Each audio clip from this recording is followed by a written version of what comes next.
noche.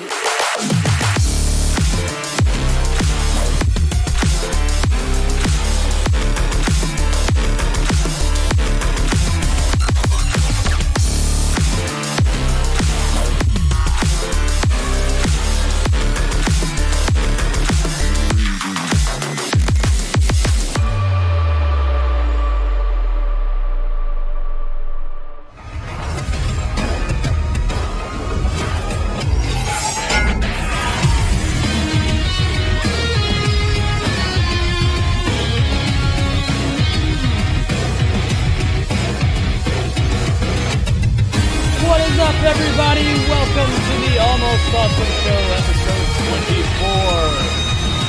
We kind of skipped 24 on Saturday, but I'm still calling this 24 because it is the 24th episode, but whatever. I know I said 24 canceled. That was just kind of dramatic. That was dramatic effect. Yeah, all that. But anyway, Almost Awesome Show, we are back. Yes, we skipped a day. Last Saturday, had a lot of shit come up. Sorry, couldn't do it. Had some unexpected things. Nothing bad. Just some stuff, life stuff happens, so had to skip a day. But we are back and in charge and all that stuff. And when I say we, there's, of course, me, your host, Jake from Jacob Andrews Reviews, the channel that you're watching this on right now. You probably know who I am. But also, our other fine feathered friend, Nick. As always, what is up, Nick? How are you doing today? I don't know where Jacob's at because Jacob has a beard, and this is weird. Yeah. I'm assuming this is like the Breaker Randers show. I don't know. Get it out of your system. Bulmus Bossum. Go ahead. No. Every time I do this. Every time. Yeah.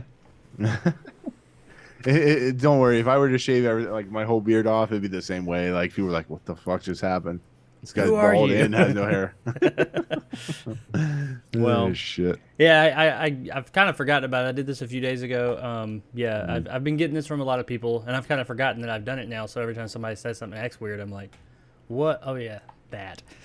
But yeah, I just got tired of fucking with it. Every now and then I do that, and then I'll grow it back, maybe at some point. Who knows? It's wild cards, But. How was your week, sir? I know it's been a full week since we were here on the show. What's been going on over at the Movie Emporium?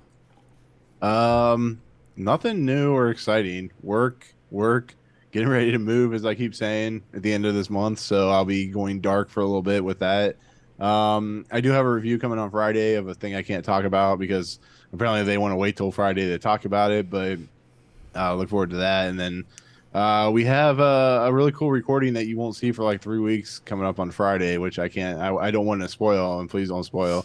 That's coming up too, so I'm looking forward to that. But other than that, I'm just kind of, going with the flow. Tomorrow we're gonna be talking about, and actually I'll wait till we get to that actual story, but we're gonna be talking about a story that I'm seeing something tomorrow about. So we'll talk about that. So as of right now, not much of anything.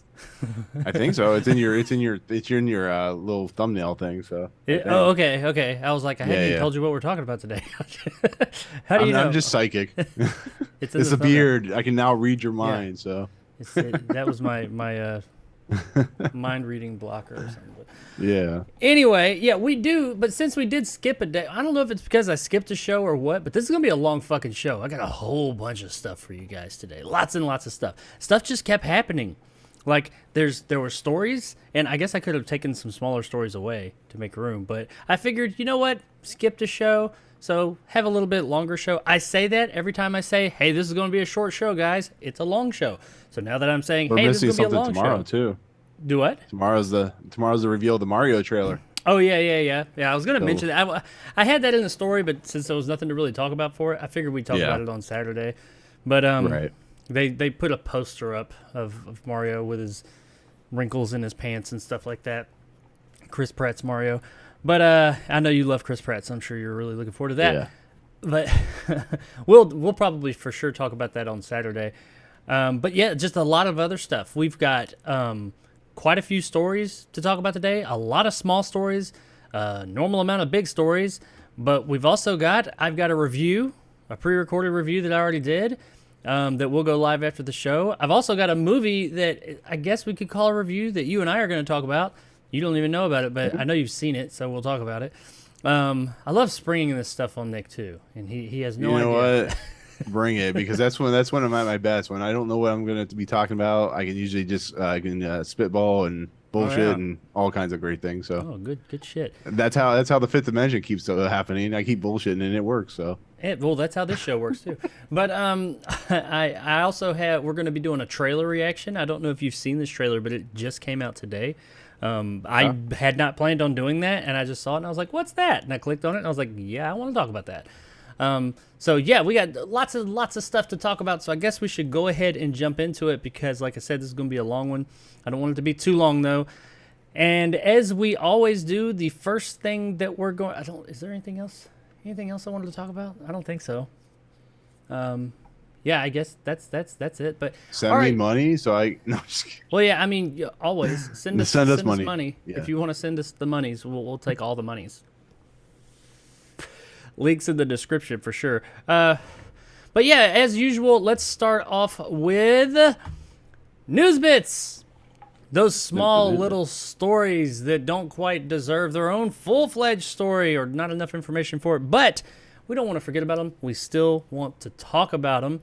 And we've got quite a few of them today. And the first one, I guess these aren't really, none of these are really big stories, but they're just what a news bit is, just small little bits of information and things I want to talk about. And the first one will be that the Crow remake that we talked about only like 2 weeks ago, I think, or something, that, hey, Crow remake, it's happening with Bill Skarsgård and some other people. It's wrapped filming. It's done. Just that Wow, quick. that was quick. I'm going to assume they were already shooting when I reported on this a week or two ago. But yeah, it's done. The new Crow reboot or remake or whatever they're calling it, I think they're just going to call it The Crow, is completely, well, it's not completely done, but it's done shooting. So now they're going into post-production. So I guess we're going to get this movie earlier than I ever thought. I didn't even know they had started shooting on it. So quite honestly, I was like, it might not even get made. But what were you going to say? No, I was gonna say it's been in like pre-production for like 25 years. So I mean, you don't have to worry about apologizing. You just like they probably just started like last week, and they're like, "Hey, we're done." Yeah, they shot a Didn't few kill days. anybody, They're so like, that we was the did end. something. But yeah, we have done more than anybody has been able. Yeah, they've been talking about remaking this movie like pretty much all of the 2000s, like all these years. Jason Momoa, like I said last time, he was attached at one point, but now it's Bill Skarsgård, so Pennywise as the Crow. But yeah, it's done. I was really surprised to see that. I mean, there's not really any. They shot it in, I think it was Prague. It was either Prague or something like that, somewhere over there, Eastern European country. So it is done. I imagine it's probably got a fair amount of effects work going into it. I don't think it's a big, huge budgeted film, kind of like the original. But we'll probably be seeing this movie. I'd be surprised if we don't. Surely we'll see it in 2023 at some point. I'm wondering if we'll see it before summer and maybe a trailer here in the next couple of months. I don't know. But yeah, The Crow is finally making a comeback. That's not a sequel with Eddie Furlong. So if you're excited about The Crow, let us know in the comments below. What about you, Nick? Are you excited about The Crow? I mean, I know we kind of already talked about this, but since it's actually happening now, it's really happening. What do you think? You looking forward to this, or you just like, I don't care? I'm indifferent. I mean, I'll watch it when it comes out because I like Bill Skarsgård. I think he's a good actor. He was pretty good in like Barbarian and of course It. I don't know. Like remakes are just kind of hit or miss. Sometimes they're good, sometimes they're bad, sometimes they're, full of nonsense and they become like the greatest thing ever and actually better than the original. So at this point, I got to see a trailer. If it looks good, I wish they would bring back Michael. Is it Michael Wincott that was the bad guy in that movie? Yes, in the first one. Yeah, he was the bad Yeah. guy, and he was amazing. Which he's awesome in Yeah. everything. He was even awesome in Alien Resurrection. Yeah, they need to bring him back. Kill him again. I don't care. Yeah, just bring him back. Just do the same movie, just instead of Brandon Lee, be Bill Skarsgård. But Yeah, exactly.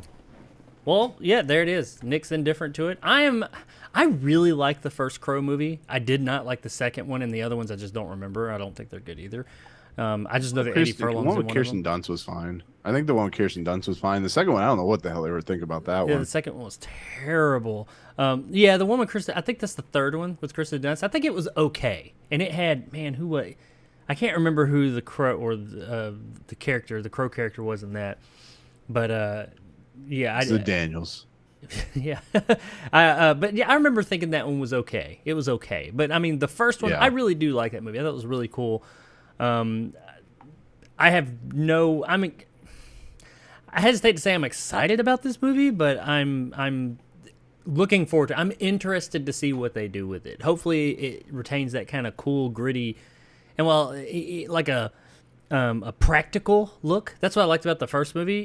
It obviously had CGI in it because they had to replace Brandon Lee's face for after he passed away, and some other things. But it had a lot of like more practical or at least old school effects work in it, and I like that. I thought that was cool. It gave it a very distinct look, very Dark City, if you will. So I am Yeah. interested in seeing this film when it does eventually come out sometime in 2023. But let us know in the comments below what you guys think of the Crow reboot, or what if you're excited about it or not. Okay, this is more about just a comment. There is a whole article about it. I'm not going into that. This is some Naomi Watts. You like Naomi Watts, Nick? I love Naomi Watts. Oh yeah. Well, I'm a fan as well. I mean, even though her breakout role in Mulholland Drive, I didn't really care for Mulholland Drive. I've honestly never watched that movie all the way through, but Greatest movie ever. I'm not a big fan of David Lynch. But hey, I've liked her in a whole lot of other stuff. Well, she came out and said that earlier in her career, she was told by some higher up people. She was given advice. And that advice was, do everything you can right now. Get all of it out of your system. Get as much work as you can early on before you're 40. Because by the time you're 40, everything's going to dry up, your career-wise. And it says I quote, what she said was that they said, my career will end once I'm no longer fuckable. I mean, I don't think that that's entirely true, but let's go with that for a minute. Let's say that is the case, that Naomi Watts' career will end once she's no longer fuckable. I'll tell you what, I saw her in a movie not too long ago. Her career got quite a ways to go, because that woman is still very fuckable. But I mean, she's a good actress too. I'm sorry, go ahead. No, I was gonna say I saw Sigourney Weaver in The Good House just recently, and for a woman that's in her like late 60s, she ain't too bad looking. I'm telling you what. I'm just gonna say it right now. This whole stigma about women over 40 being not good to put on screen is a bunch of bullshit. It leads to them getting plastic surgery, and it turns them into like hideous. It's the same thing with men. Look at Mickey Rourke, but it turns them into like people that they shouldn't be. You shouldn't have to like get plastic surgery so you can be star in a fucking movie. And I hate that Naomi Watts has to say that, because Naomi Watts is a gorgeous fucking woman, whether she's 40 or 30 or 90. It's like Helen Mirren, and she's a gorgeous woman for her age. It's just, it boggles my mind that she has to say that, and that it's that standard that, oh yeah, men are fine because men are fucking, men, but women, if they look like, some wrinkles, that they're automatically ugly. It's like, get the fuck out of here. I do find that odd. Men are found, attractive and eye candy and all that when they're younger. I mean, attractive men. And then when they get older, they don't become unfuckable, as she said. They become wise and distinguished. But women apparently don't, which I disagree with. I mean, an old person is, from a younger person's perspective, an older person I don't find as attractive typically, but there are plenty of absolutely gorgeous women that are older that are still very attractive. Helen Mirren, I've always said, she is definitely getting up there now, but even in her older age, she was still just a very regal looking person, very attractive. And Naomi Watts is still, yeah, she got a wrinkle or two here or there, but that woman is still absolutely gorgeous. She's prettier than a lot of women that you'll run across throughout your life. So, don't lie, you love Joan Rivers, so you love her even in her old age. all Botox and everything. And I hate that. I do hate that these types of comments, this type of mindset. Well, I think that things have changed somewhat. You're right. This is what leads to people, human beings, actors or actresses or not, going and getting all this plastic surgery and stuff, which me, myself, I've never cared for. I can spot it typically from someone who is younger, but especially when they get older, all that plastic surgery, it doesn't age. The rest of you ages, but the work you had done doesn't, and that's why you end up looking like Mickey Rourke and Yellow Ren. God rest Michael Jackson Yeah. you said or say Joan Rivers and things like that. I mean, these people that there's nothing wrong with, but they're made to believe that they're not good enough, so they go to have all this work done, and then they end up looking like a fucking horror show. I mean, I hate that, and I hope that she doesn't ever do that because she is a very pretty woman. She doesn't look like she's had any work done. I saw her in a movie called The Final. She's like a mom trying to get to her kid that there's a school shooting going on, and she looks old, more mature, but she doesn't look bad in the slightest. But she doesn't look fake either. So hopefully she doesn't get any of that done, and I hope she has many, many years to go. But I was just gonna say, based on that Don't comment, be a carrot top. if that comment is actually true, she's still got a long way to go. She's still good because very fuckable. Anyway, moving on. James Bond. We've talked about James Bond for the past couple of shows a few times because the search for the new Bond and all that, which they have said that they're ways out from that. They're trying to figure out what direction the series is going to go from here. Is it going to lean into some older villains and things like that? It sounds like they are going to still try and bring in some older villain stuff. I say make some new shit, but whatever. They're trying to figure out what direction it's going to go, and then they're going to find their Bond. Well, everybody keeps on still asking, who's going to be Bond, even though they've said that. Well, they have come out and said that the next James Bond will not be a young actor. Now, when they say young, they're talking about like a mid to later 30s actor, which, I consider that young, but granted, I'm in my 40s.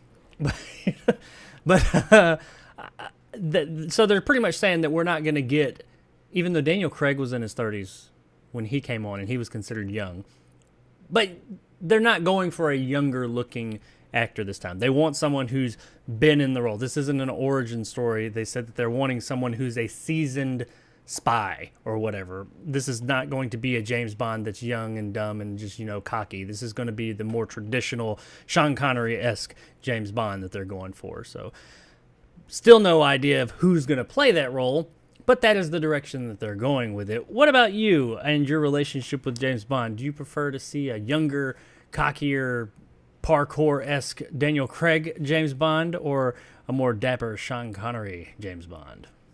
I mean, we already have the directors. We have the Daniels, and we have Mickey Rourke as James Bond. Perfect. Absolutely. He looks young. As soon as they're done with Tomb Raider with A24, they can get over there and do that. Yeah. Actually, you know what? In all honesty, I would love to see them do a James Bond movie. Like, no joke. I think that would be kind of awesome, actually.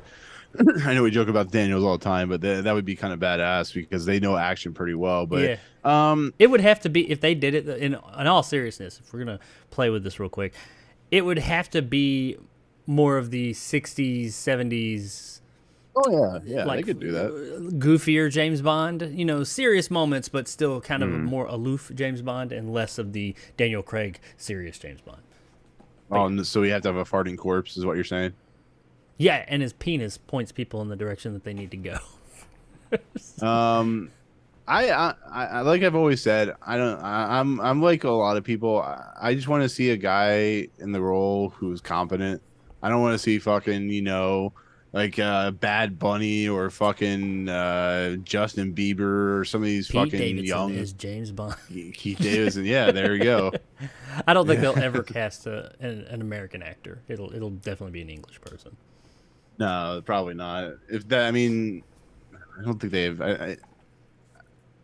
Have they? Well, I mean, I guess Sean Connery was Scottish, so I guess that is outside the English realm. Well, yeah, that's true. But I don't think they'll ever cast an American. It'll be a European actor, I think. I don't think that they would ever go with an American actor. That would be like sacrilege. Right. That would. I mean, I think that is the only thing that would. I think people would rally against that more than if they cast a female James Bond. They'd be like, female's one thing, but American? They have that. It's called Mission Impossible. So back off. But, so yeah, there we got a little bit more information. It seems like each week we just get little sprinkles of information about James Bond, but nothing ever concrete. It's going to be like 2028 before we get another James Bond movie, so... Oh, they've said it's going to be years away, like some time before they do it, because they're getting the whole entire thing. Which, I mean, that's cool because it sounds like they're trying to put together a roadmap of sorts instead of doing like the Star Wars sequel trilogy, where it's just like, hey, each movie we're just shooting from the hip, and we see how that worked out. So I'm well, cool with them having a roadmap. So you know what they have to do? They have to hire an actor so that everyone can hate on him. They have to get the weird ass title for the story, and then they have to hire Martin Campbell to direct it because apparently he's the one that directs every first film in the new Bond series ever since GoldenEye. So, yeah. Okay, yeah, they do have. I definitely agree with the casting. Cups of Uranus. That's the new title. Cups of Uranus. Yeah. Uranus never dies. Or something like that. The song sung by what's the chick from Actually, get Weird Al Yankovic to sing the song. what's the chick from She-Hulk? The Stallion lady. Yeah. It's Megan. Yeah, Megan the Stallion. She's twerked the whole episode. She's singing the song for Uranus Never Dies. The villains are Terrence and Phillip. Okay, anyway. Not without my anus. Okay, so yeah, James Bond. Are you guys looking forward to it? Let us know in the comments below what you think about getting an older, more dapper, more seasoned James Bond this time around. Me, myself, I'm cool with that. It's whatever. I don't care. I just want good movies. I really don't give a shit who they put in the part. Alrighty. Little bit of video game news real quick. Cyberpunk 2077, that's a game. It's a game that I think a lot of people, or property, a lot of people are familiar with that aren't even familiar with video games because of the monumental shit show of its release back in 2020, the end of 2020. Well, the game has come back around, and it's actually a cool game now. I played it not long ago with all the updates. I mean, it took them a long fucking time to get there, but they finally got the game to where it should have been when it released. So it's pretty good. If you haven't played it since it released or never played it, I would suggest checking it out now. It's a very solid, fun, cool game. It's got some DLC coming out soon, but that's not all. CD Projekt Red, which is the developers of the game, and developer and producer, I guess. Not producer. Whatever. They're the fucking developers of the game. They make the game. Yes. They have officially announced that Cyberpunk 2077 is getting a sequel that they are actively working on right now. So we'll get that sequel in 2036. No, it'll be 2077 by the time we get the sequel to Cyberpunk 2077. Hey, give them some credit. I mean, they aren't Bethesda where we might see a game this year, might not for 10 years. This isn't James Cameron, Jacob. We were actually getting. No, I'm just kidding. Yeah, it's probably gonna be like 7 years. They announced Cyberpunk 2077 in 2014. I know, with that trailer, with that awesome trailer, actually, and then it just kind of went by the wayside. It came out in 2020, right at the end, December 2020. But yeah, they're getting a sequel. Hopefully, Jesus Christ, it's got to go better than this one did. Going into it. No news yet if Keanu Reeves will be involved with this one as well, but we are getting that. They also announced I say side note, but this is decidedly a more popular franchise, a new Witcher trilogy that they are working on as well. So if you're into the Cyberpunk games, there's more coming. I mean, besides just the DLC. Nick, you said you watched some of Edge Runner, which Edge Runners is the new anime that released on Netflix. Cyberpunk. Anime. Edge Runners. Yeah. Did you watch all of it or just some of it? I watched probably. I got really busy, so I didn't get a chance to watch the whole thing. I watched 3 or 4 episodes. I don't know if you know Studio Trigger. I don't know how well you're versed in anime. Studio Trigger did a couple episodes of Star Wars Visions, and they've done like their feel is very hyperkinetic, very like, bombastic and just over the top and zany and stuff like that. So it was a little, for those 3 or 4 episodes, is a little too much for me, to be fairly honest. But it's definitely done well for apparently Cyberpunk and CD Projekt Red, from what I hear. So yeah, well, I haven't. But it is bonkers.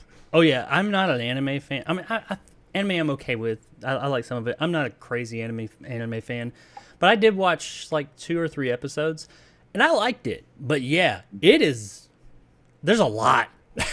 Dude, it's graphic too. It was like, I wasn't expecting to have people orgasming and shit. It was crazy. It's non-fucking stop, and I mean, it is a lot to take in. So I do want to watch the rest of it. And I mean, I bring that up just because this is all the Cyberpunk stuff going on right now. But Yeah, the game. I know you said you played it, but not much of it, right? Yeah, I played about 30 hours. Well, Oh when I well, say I yeah, you played played a 30 good bit of hours, 30 hours is like the beginning of the game before the credits roll, you know? Yeah, it is a long game, but Um, well, yeah. I know that I think that you had told, unless things have changed, you haven't played it since then, since around its release, right? No, I just because I didn't have time and I just completely stopped playing. Well, That's all. it's worth checking out now for sure. I mean, I played Yeah. it on. Actually, I played the Series X version and the PC version. I tried both of them since they've updated them, and both of them ran really well. And it seemed like a really cool game. I do want to jump back into it. It's just a fucking massive game, but either way, if those of you out there, if you were fans of it or were not, and just either way, you're getting more Cyberpunk. If you're excited about it, let us know in the comments below what you think. And also let us know, did you play Cyberpunk 2077? Do you still play it? Have you played it since it released? What did you think of it? I mean, aside from it was a broken ass mess there in the beginning. Whoopi Goldberg. That's the segue. Whoopi Goldberg. Whoopi Goldberg is someone. Back in the 80s, I really enjoyed. I liked her movies like Jumping Jack Flash and things like that, and, Theodore Rex. But, no, not Theodore Rex, but Jumping Jack Flash, and what was the other one? Her breakout Ghost. movies. I did enjoy her movies. Color Purple. Yeah, Color Purple. No, there was another one that was similar to Burglar. Was it Burglar? I think it was just called Burglar. Anyway, whatever. Whoopi Goldberg in the past, I really did enjoy her. As of late, in the past X amount of years, she is kind of a. I'm not as big of a fan of hers anymore. She's not really in films much. She is just now in a film, but she's not really so much an actress anymore. She's more of a.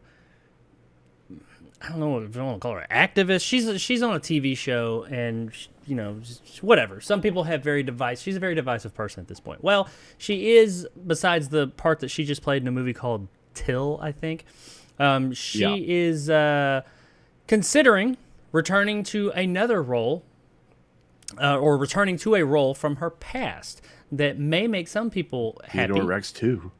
Do it. Theodore Rex. Rex No, no, no, no, no, no, no, no, no, no, no, no, no, no. But no, she is apparently about to begin reading. She just received a script for a film that people have been talking about for a long time, and that would be Sister Act 3. I knew this was happening, but I didn't. Finally doing it, huh? Well, there's more. There's more. Okay. Not a lot more, but she is. She may be returning for Sister Act 3, which has been penned, aka written, by Tyler Perry. So now Tyler Perry is another very divisive character. But, He's another divisive one. Some people like him, some people don't. Some people are middle of the road. I'm kind of middle of the road with the guy. I mean, a lot of his movies don't really fall into my wheelhouse. oh no, I give him a lot of credit because he helped bring black comedies and dramas into the open and become very, very successful. It's just his Medea character just I can't stand her. Well, that's just my opinion. I thought he had a really fresh original thing. Now I give the guy all the credit in the world. He built a fucking empire, and more power to him. Billionaire now. Yeah. More power to him. But I remember seeing, before any of his movies came out, I was working in hotels, and one of my employees was watching at night when there's nobody there, and it's just, you have one employee called a night auditor. She was watching a video of one of his plays, and I was like, what's that? And I watched some of it with her. I don't remember which play it was, but because that's where he started, was with plays. And I thought it was really cool. I was like, well, this is pretty neat. I like this. And he came to town, and I actually saw one of his plays, in person. And then he started having all the movies come out. And I thought originally, I was like, the guy's, this is really neat. This is a very fresh take on things, and I really like how he's interjecting the comedy into like some social issues and things like that. I did like the play. I liked what I was seeing.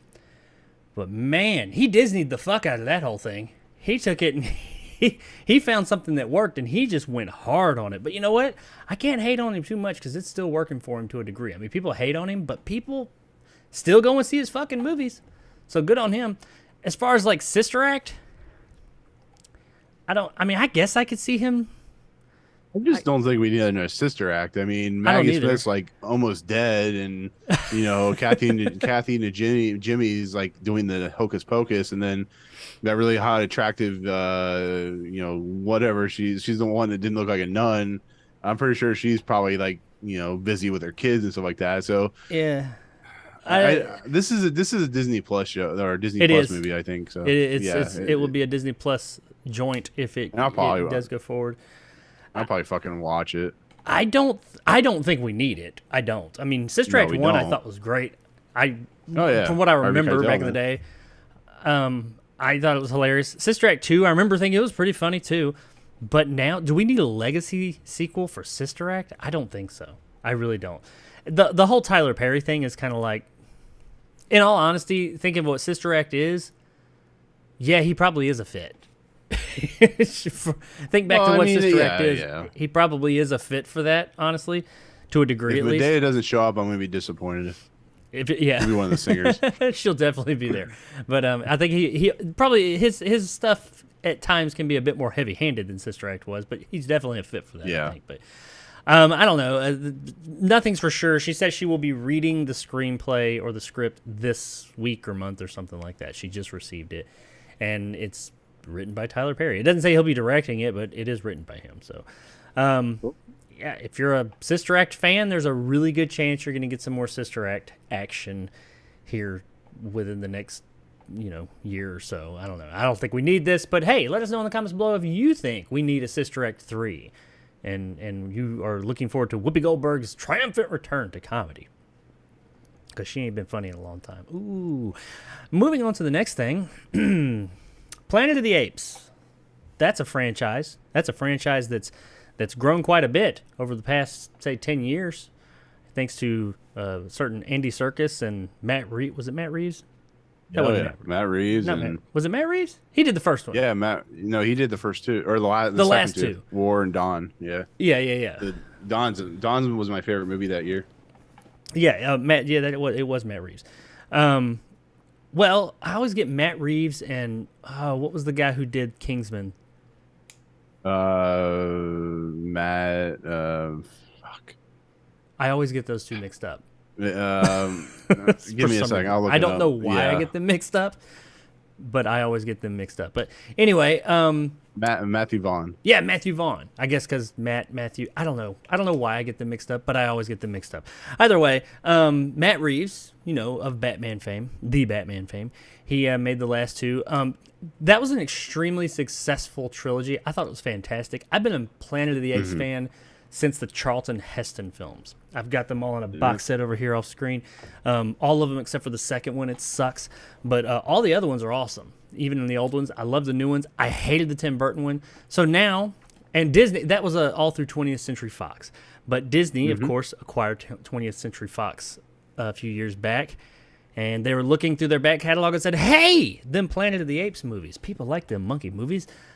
They did really well. We want a cut of that. So they're releasing a new Planet of the Apes movie called Kingdom of the Planet of the Apes. And it will be directed by Wes Ball, who did the Maze Runner films. I don't know if he did all of them, but he did some of them. I guess before I get into my thoughts, what do you think of this, Nick? What does this say? Does this speak to you? Does it touch you? Well, Owen Teague, who was in it and a couple other things, is the main monkey. I hate the Maze Runner movies. I when I heard Wes Ball was directing this movie, I'm like, I hope he does well because I have no faith in this movie. I'm in agreement with a lot of people. This movie doesn't need to be made. It's being made because the other movies made a lot of money, and they did really well. And you're missing something with not having Matt Reeves or Andy Serkis in this franchise anymore. So good luck to that's him. something I I hope didn't it's point good. out. Andy Serkis will not be involved in this, and he is. Yeah, he dead. He's kind of dead right now. Yeah, he Yeah. definitely brought that. He brought something to that movie for those movies for sure.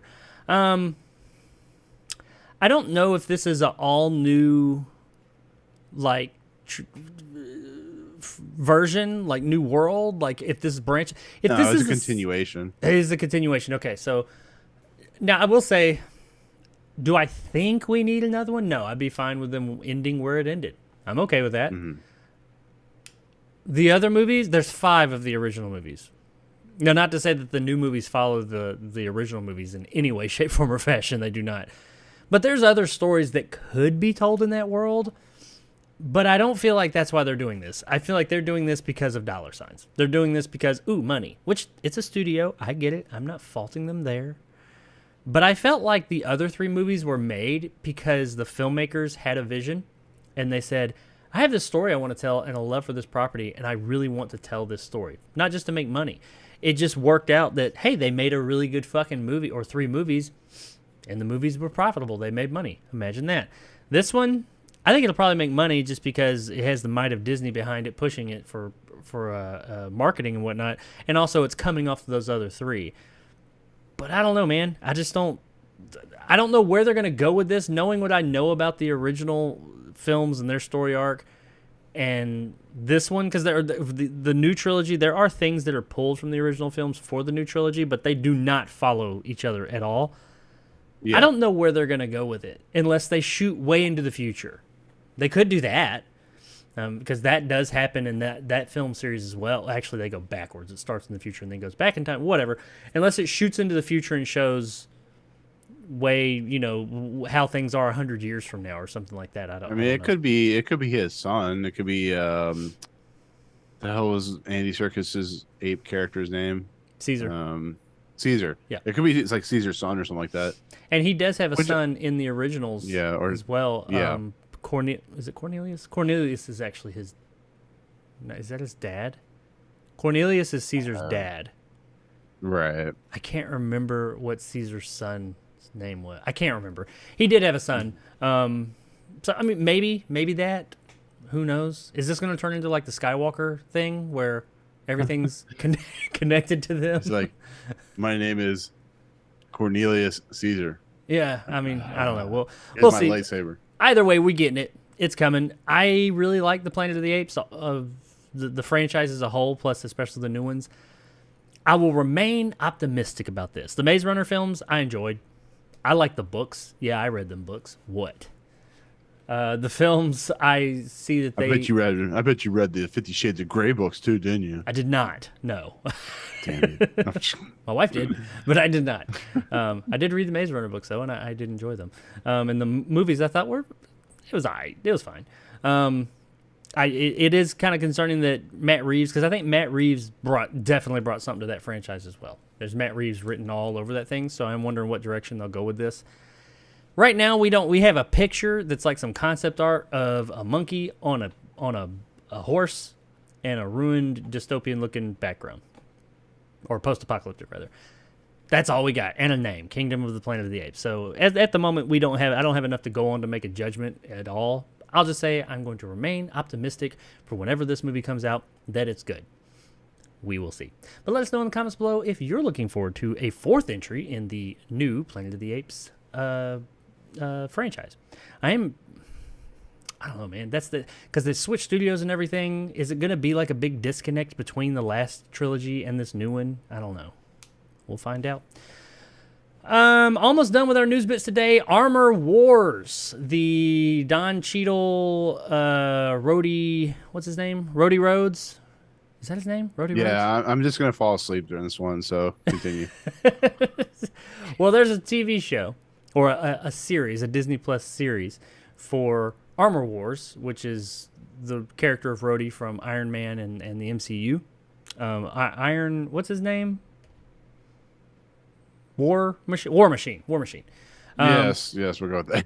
Is going to be a series about him and some things he's going to do called Armor Wars. Well, it is no longer going to be a series. It is now going to be a movie. That's really all the information we have, is that it's going to be a movie instead of a series now. I have my view on this. What do you think of it, Nick? I can't hear you. I'm sorry. When I cough, I put my mic on mute just so everybody can't hear me cough every 5 seconds. There was another trailer released this week for another certain movie, and I just don't care. It's cool. It's gonna be turned into a movie. I don't care. Yep. Just when it comes out, I'll watch it, and I'll probably not like it. I mean, honestly, at this point, I just don't care. No, in all honesty, cool. I think what they're learning is maybe the TV shows are not well received anymore. Well, Outside of maybe Miss Marvel, and maybe they felt like this was a better movie to be, a $300 million production than anything. well, there's a couple of Yes, things man. going on there. One thing on that note that you said about it, them realizing the movie, the shows, the series, the big budgeted series aren't doing so hot. Yeah. I heard, I didn't read the whole thing. I forgot to pull it up, but that Disney has not greenlit any more shows, Marvel shows, and People were people are probably bitching at him. well, they're saying that they may not be doing anymore. I don't know how true that is. It was a byline of Well, it. I didn't read the whole story. yeah. Now I'm sure they may have some in the can already, or some that are in post production or something. But like they're not doing any new ones. Now they may down the line, who knows? But it's kind of like they blew their load on them, and then they're like, oh shit, too much, either too much, or they're just not paying off for them. So Yeah. don't quote me on that, but that's what I heard. I read that somewhere. I don't have it in front of me, but I did read that somewhere. This one, I look at it like it could be either that, like you said, the shows just aren't doing it for Disney and Disney Plus. They're not seeing that they're as beneficial as they thought, so they're just putting the kibosh on it and saying, just make a fucking movie. Or maybe what I hope it is they were looking at this show and someone with half a fucking brain said, you know what? This isn't enough for a show. You're gonna want to stretch this thing out like 8 to 10 hours when this just isn't enough story for that. I think it worked better, more condensed, more compressed, more focused into a movie. And they said, okay, yeah, let's do that. That seems like a better creative choice. I don't know. I'm hoping it's something along those lines. My faith in Disney is not very strong either, though. But Well, my faith is not in Disney. It's just my problem is Disney has this goal of sucking the will and drive out of every single human being, as well as their wallets. Thank God for like AMC A List or Cinemark, whatever their plan is, or Regal Unlimited, because you cannot afford what Marvel is throwing out to you just on just buying movie tickets alone. Like it's insane. Like when you see the schedule for like every year, and 90% of it's like Marvel and DC and Harry Potter or some shit. It's just like, thank God for the Daniels and fucking A24. I'm telling you, I want to do a ranking.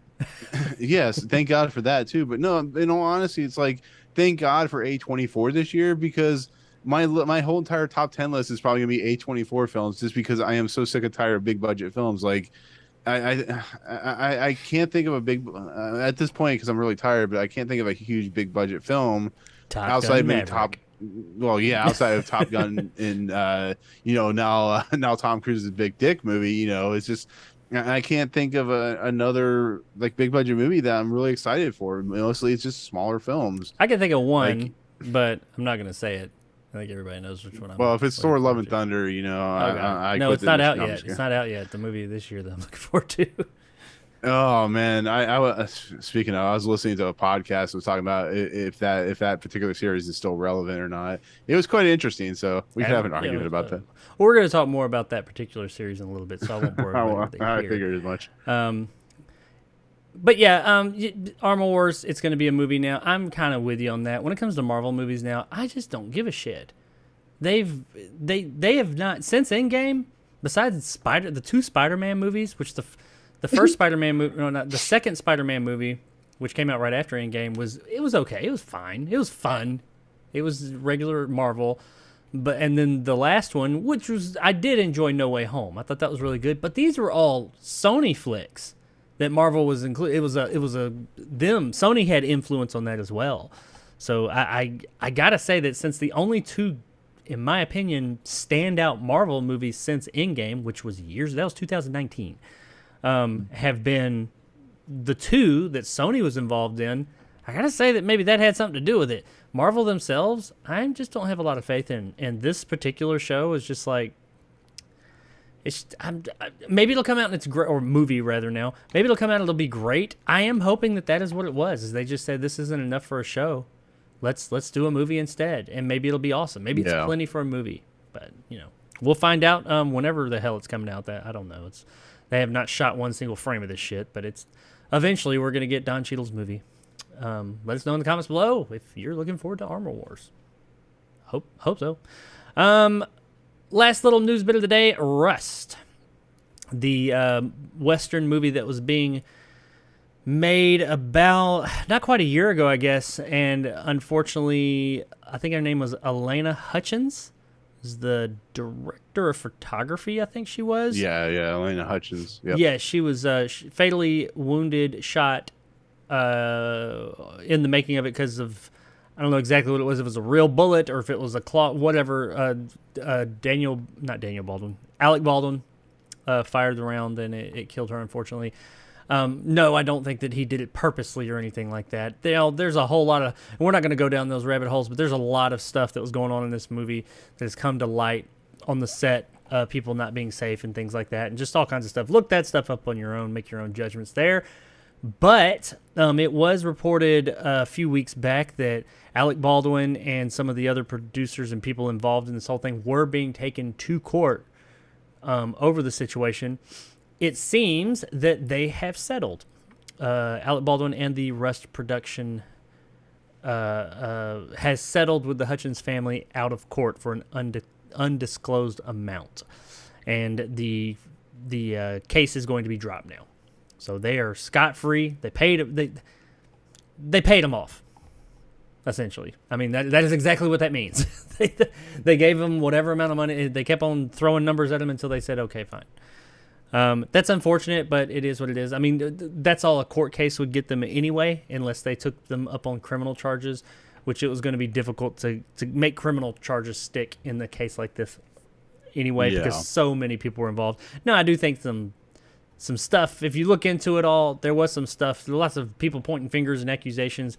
Something was going on. There was a lot of people just fucking off in this movie, not doing what they were supposed to do, and that's why, unfortunately, this whole thing happened. But either way, it's all over with now, and production will continue on the movie in January. I guess the question is, I don't know how far along they were in production on this film. This movie has such a stigma attached to it now that I'm like, should you just cut your losses and just call it a loss, let it go? Because this isn't something like The Crow, which we were talking about earlier, where Brandon Lee was like the main actor and he's in the film and you get to see him finish it out and all that. No, this is, and that was a sad situation all around. This is a totally different thing. I mean, not totally, it is similar. I don't think, and I hate to say this, I do think that, not that it was positive at all, but with Brandon Lee's death in that film, it was this is terrible sounding, but it is what it is. That was a positive thing as far as that, for that movie.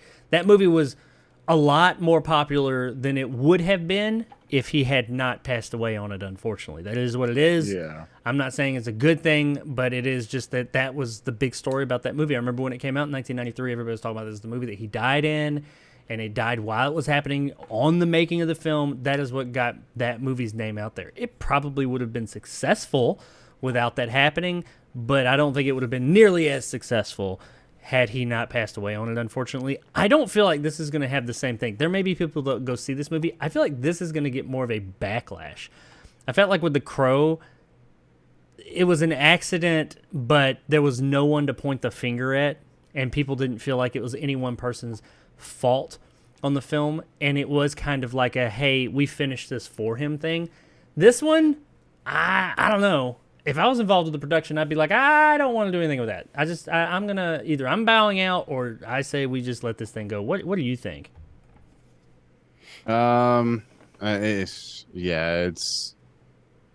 don't know. It's such a weird thing to think about, everything that happened, and, does the family want it to be taken care of? And I don't know.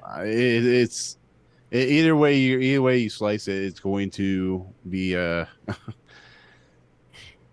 it's a weird thing. It really is. Like I don't really know what to say about it, because it's just like you want them to continue, but is it the right thing to do? And you understand like their point of view and stuff like that. So if they continue it, cool. If not, it is what it is. But apparently not. Apparently they Well, are. So it was so heavily publicized, everything that was going on there, and all the stuff came to light. And it may just be because of the way information travels nowadays as compared to back in yeah. '93 when that happened. So many people, there's so much information about this and so many places to point fingers. I just wouldn't do it, man. I'd just let it. I'd be like, hey, we need to just let it go. I mean, HBO canceled a $90 million movie. We can let this one go. They're giving Hutchins a executive producer credit in the film now, which I here's how I look at it. I think they're doing it to allow her last film to be made instead of buried, and not to say that as a mean spirited thing, but I think that in the end, I think it's to honor her and her what she did. It's like you remember the whole Heath Ledger thing with the Imaginarium of Dr. Parnassus. That instead of like just because we all know Terry Gilliam has had the worst of luck when it comes to trying to make a movie sometimes. Sure. And of course Heath Ledger died, but they're like, you know what, we're gonna get these three big actors came on board. They gave up all their money to give to Heath Ledger's daughter. I think it was Michelle Williams he was married to or dating or whatever.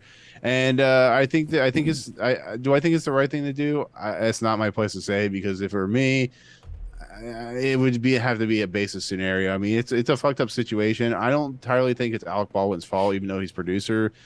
But I don't think it's his fault.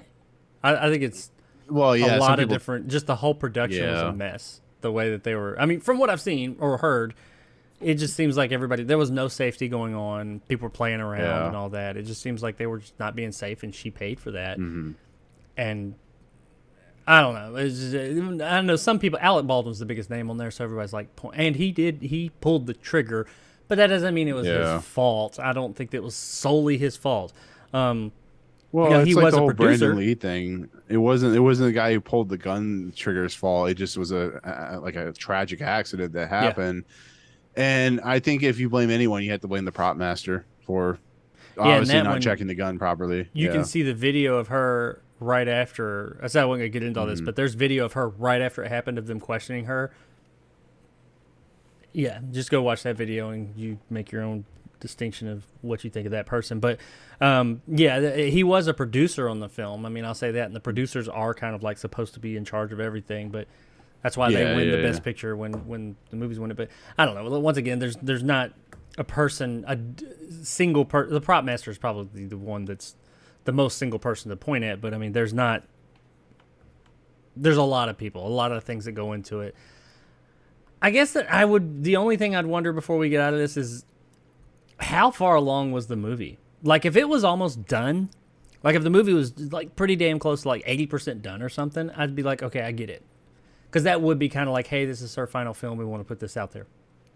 If it's like 10, 15% done, I'd be like, I mean, most of it's not going to be hers anyway. You guys want to continue doing this. But, if it's almost done, I would understand. I have no idea what, level of production this movie is at yet. So, I don't know. Yeah. Well, either way, it's getting finished. We'll see what it does or what it does for the film when it comes out. It's whenever it comes out, probably sometime in. Well, I don't know. They're starting production back up in January, so I don't know if we'll get this movie next year or not. But whenever we get it, it'll be there for people to see and see if it was worth it coming out or not. There it is. I'm sure it'll be in her name, in memory of her. But that is all we got this week on News Bits, ladies and gentlemen. Let us know in the comments below if there was anything we missed that you wish we had talked about that was a little story. And also, let us know what you thought about the Crow remake finishing filming. Naomi Watts still being fuckable or not. Next James Bond will not be a young guy. Cyberpunk 2077 is getting a sequel. Whoopi Goldberg may be returning to comedy. Planet of the Apes gets another sequel. Armor Wars is a movie, not a series. And, of course, Rust production settling with the Hutchins family and going back into production in January. Let us know in the comments below.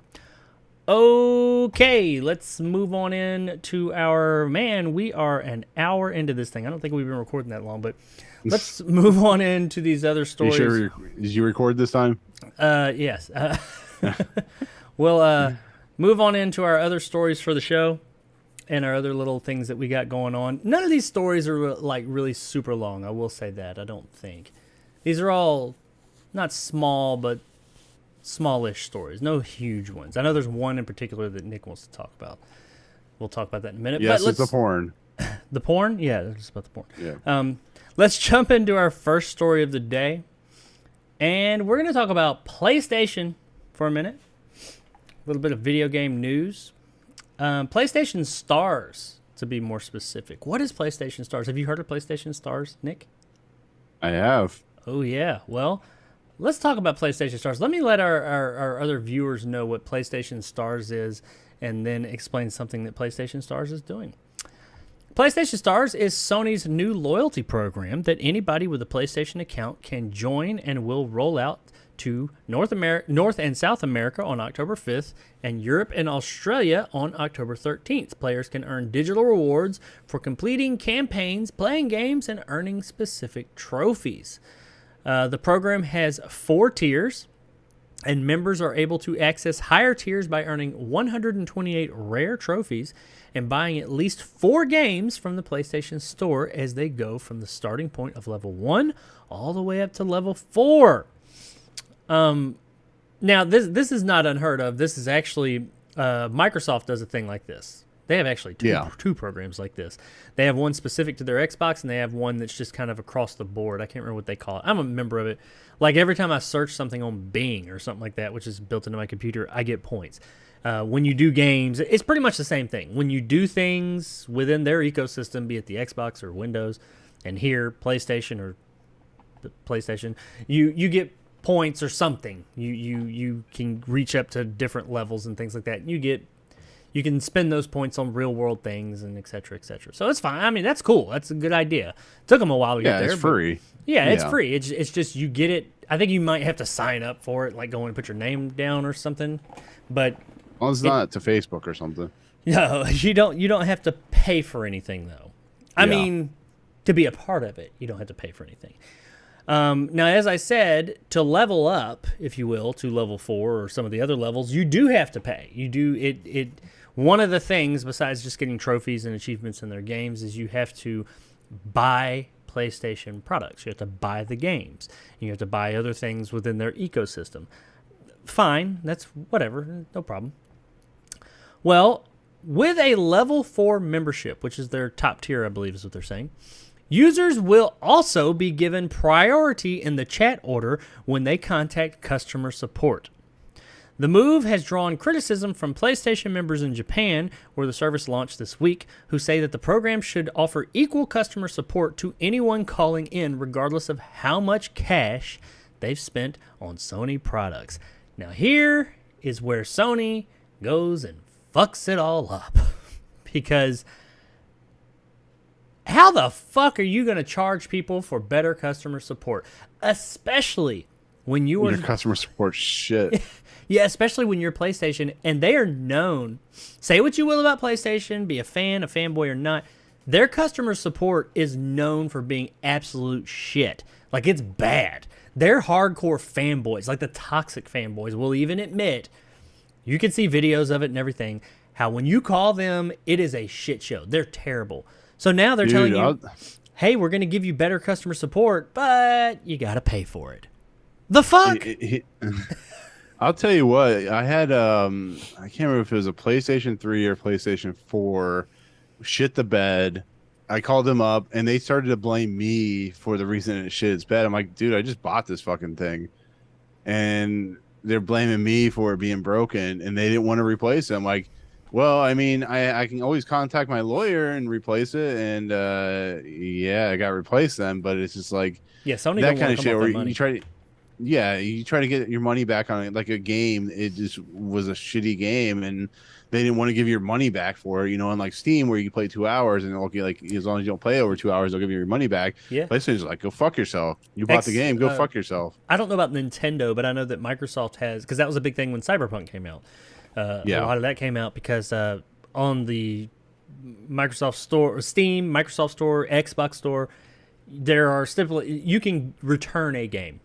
You can get a refund on a game within reason. I mean, I understand. If you played 40 hours of the fucking game, they're probably going to be like, look, you got your time. You got your money's worth out of this.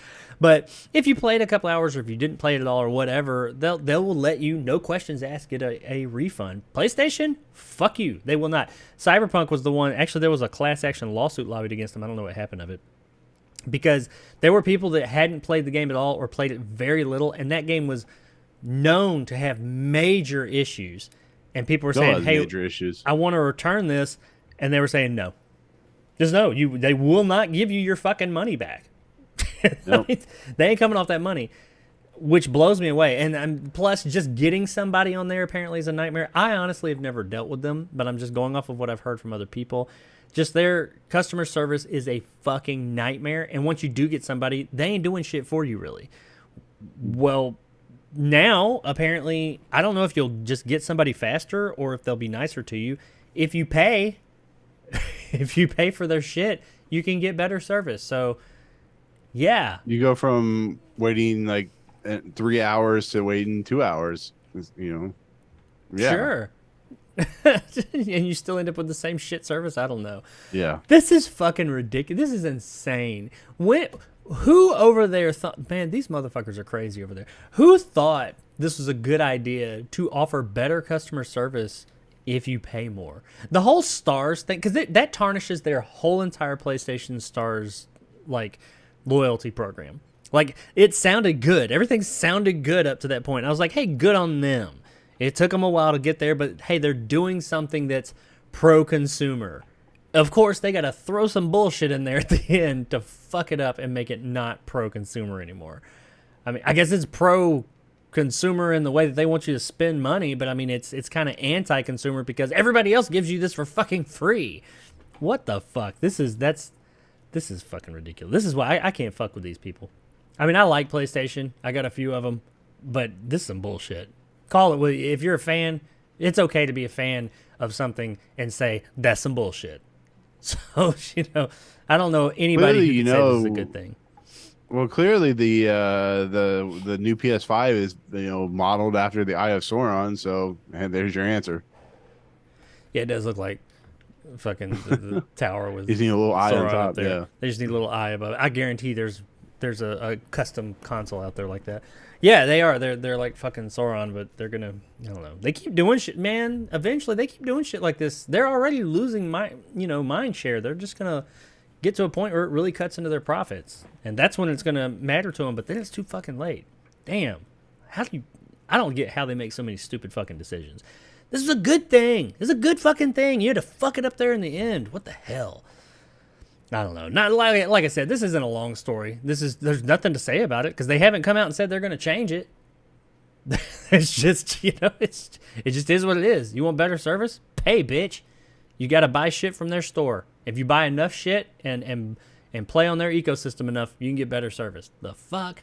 Fuck off. Fuck that shit. I'll fix it myself. But I am curious to know, other hardcore or just PlayStation fans out there, how does this make you feel? I mean, what if you're not somebody, there's plenty of people that don't buy 4 games within a year or whatever the amount of time that they say you have to buy them.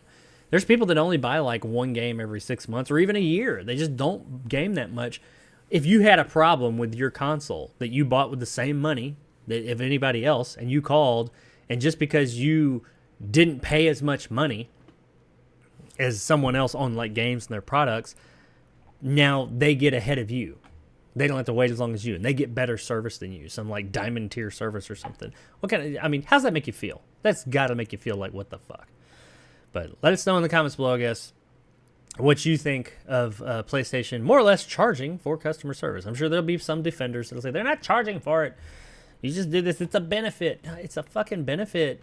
It's not a benefit with other companies, though. And I ain't talking about just their direct competition. Any other company. You call customer support, and you just get customer support. You don't have to, like, fucking pay to get better customer support. It's fucking ridiculous. But let us know in the comments below what you think about PlayStation doing this. Alrighty, so we're going to break it up a little bit here. And we are going to take a look at a trailer, a new trailer. and then we're going to talk about it. So, Nick, a new trailer came out today. Have you watched the new? Yes. You watched any new trailers today? I watched the trailer where I found out Velma is gay now. Does that count? No, I saw that as well, but no, it's not about Velma. Velma's not in it. This one it's a Yuletide film, a Christmas movie. Violent Night, starring David Harbour. Yeah. I'd never even heard of this fucking movie, but I was preparing for the show. Yeah, I got like a press release for this like a month ago. Really? I didn't care enough to, because if you think about it, there's a movie called Violent Night coming out, so I'm assuming this is coming from like, I know, Wild Eye Gravitas, Wild Eye Release, or Gravitas Veritas or something like that, which I love them. They put out some decent stuff sometimes, but I'm like, Violent Night, it has David Harbour in it. I didn't think of anything of it. No, it's a fucking Universal movie. Yeah, it's a Christmas movie. I'm like, I knew nothing. I didn't even care enough to even worry about it until. Did they offer you a chance to see it? Or they like no. They just a press release. Okay. Yeah, it was just like, here's a movie with fucking David Harbour. I'm like, cool, sure. Well, Gravitas Ventures did not do this one. It was Universe. Yeah. So you have not seen this trailer yet, then? No. Oh, okay. Well, this will be exciting. All right. Now, I did get some vibes of another film, more pseudo recent film to a degree, and I want to see if you get the same ones. Let's take a look at this trailer real quick. And then we'll talk about it and see what you thought. And I've seen the trailer once, but I'm going to watch it again this time. Let's take a look at the trailer, and then we'll see what you thought about it. Here's the trailer. The new trailer just came out today of Violent Night.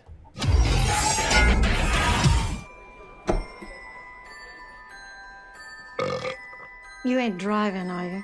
I steer a little, but the ranger do most of the work. This is my 4th year as a Santa. How about you? I started the whole damn thing.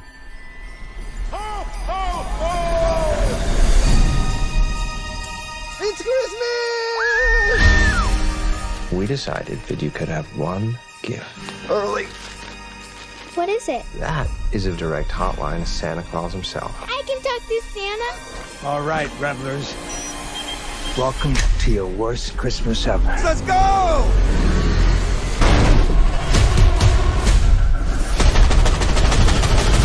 You have $300 million in your personal vault.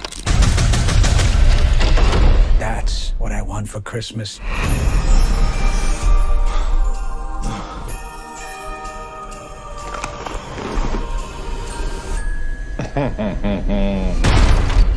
I don't want any trouble, okay? Someone's gonna scooch up that chimney.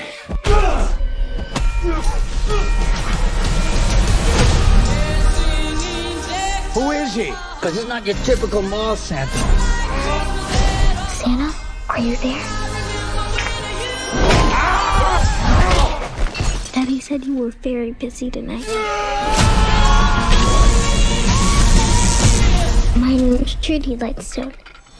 Are you gonna help us, Santa? Yeah, Trudy. Santa? You're on my nice list. Santa Claus is coming to town.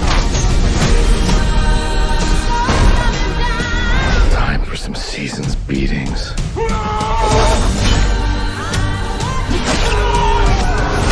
Who the hell are you?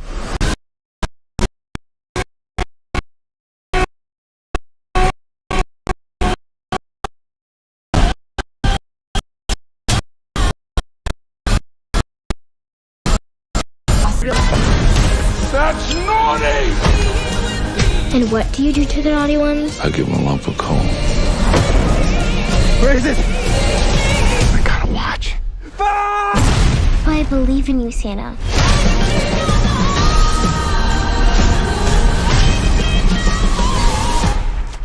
Come on. Which one of you did that? Prancer? So unprofessional.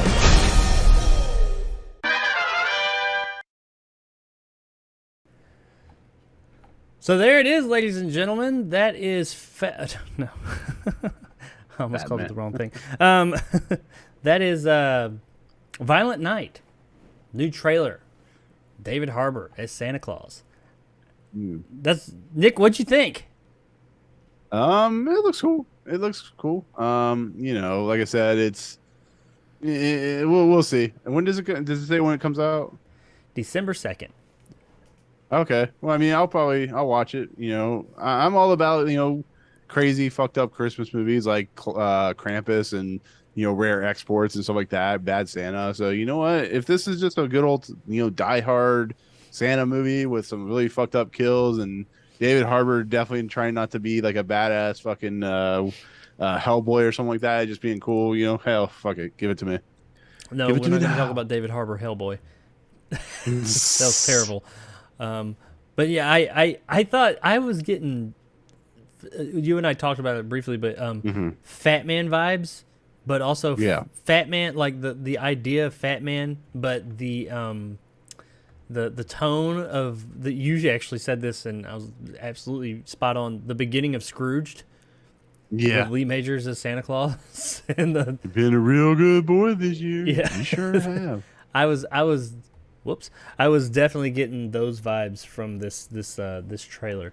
I thought it looked pretty good. I mean, this could be a fun movie if they just lean into it, and it seems like in the trailer they are. That's all we want. Yeah. I don't need no Oscar-winning movie. I just need Santa killing people. Yeah, for Lean 80 or for into the 95 ridiculous. minutes or so. Yeah.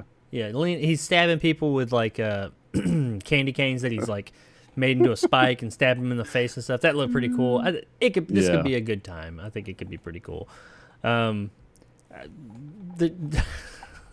really much more to say about it. I mean, I don't know how much of a reaction that is, but I think this movie could be cool. It could be fucking terrible though. There's something about this trailer. This is from the director of Dead Snow. Oh shit! Really? And What Happened to Monday, and the writer of Hansel and Gretel, which I don't know about that, but yeah, the director of Dead Snow and Dead Snow 2. Well, so we're gonna get something. We're gonna get something very interesting at least. Yeah, it could be. Actually, that actually makes me think a little bit better of it, because I was watching the trailer and I was like, everything I'm seeing looks cool, and the idea, what I have in my head, what I'm seeing here of what this movie's going to be, seems really cool. But there's something about the trailer is making me think, I feel like I'm going to watch this and like I just saw all the good parts. The rest of the movie. I mean, there is Fat John Leguizamo, so I mean, yeah, you may have seen everything now. Like the other 93 minutes of the movie are going to be like not so good. I could be totally wrong. That is totally not based on anything, but it's just a vibe I had. But I mean, the trailer looked cool for what it was. I mean, I'm all about seeing Santa Claus going around and murdering people and sticking a lump of coal down somebody's pants and watching them blow up. That could be fun. I'm cool with it. It seems really ridiculous, and as long as they lean into that ridiculous nature of the movie, I'm cool with it. And I hope it's ultra violent. That's the vibe I got from it, that it was going to be ultra violent, but I hope it's not just like a bunch of cutaways and shit like that. Go all out, just like stabbing people in the fucking head with, have the reindeer just trample people and brains and just go all out. That's how you do this movie. This movie needs to be all the fuck way just out there. Just fucking crazy, insane, over the top. Anything less, I will not accept. But December 2nd, that's when it's coming out. I know it was a pretty quick trailer reaction, but it's very Fat Man. But Fat Man was a bit more serious, I thought.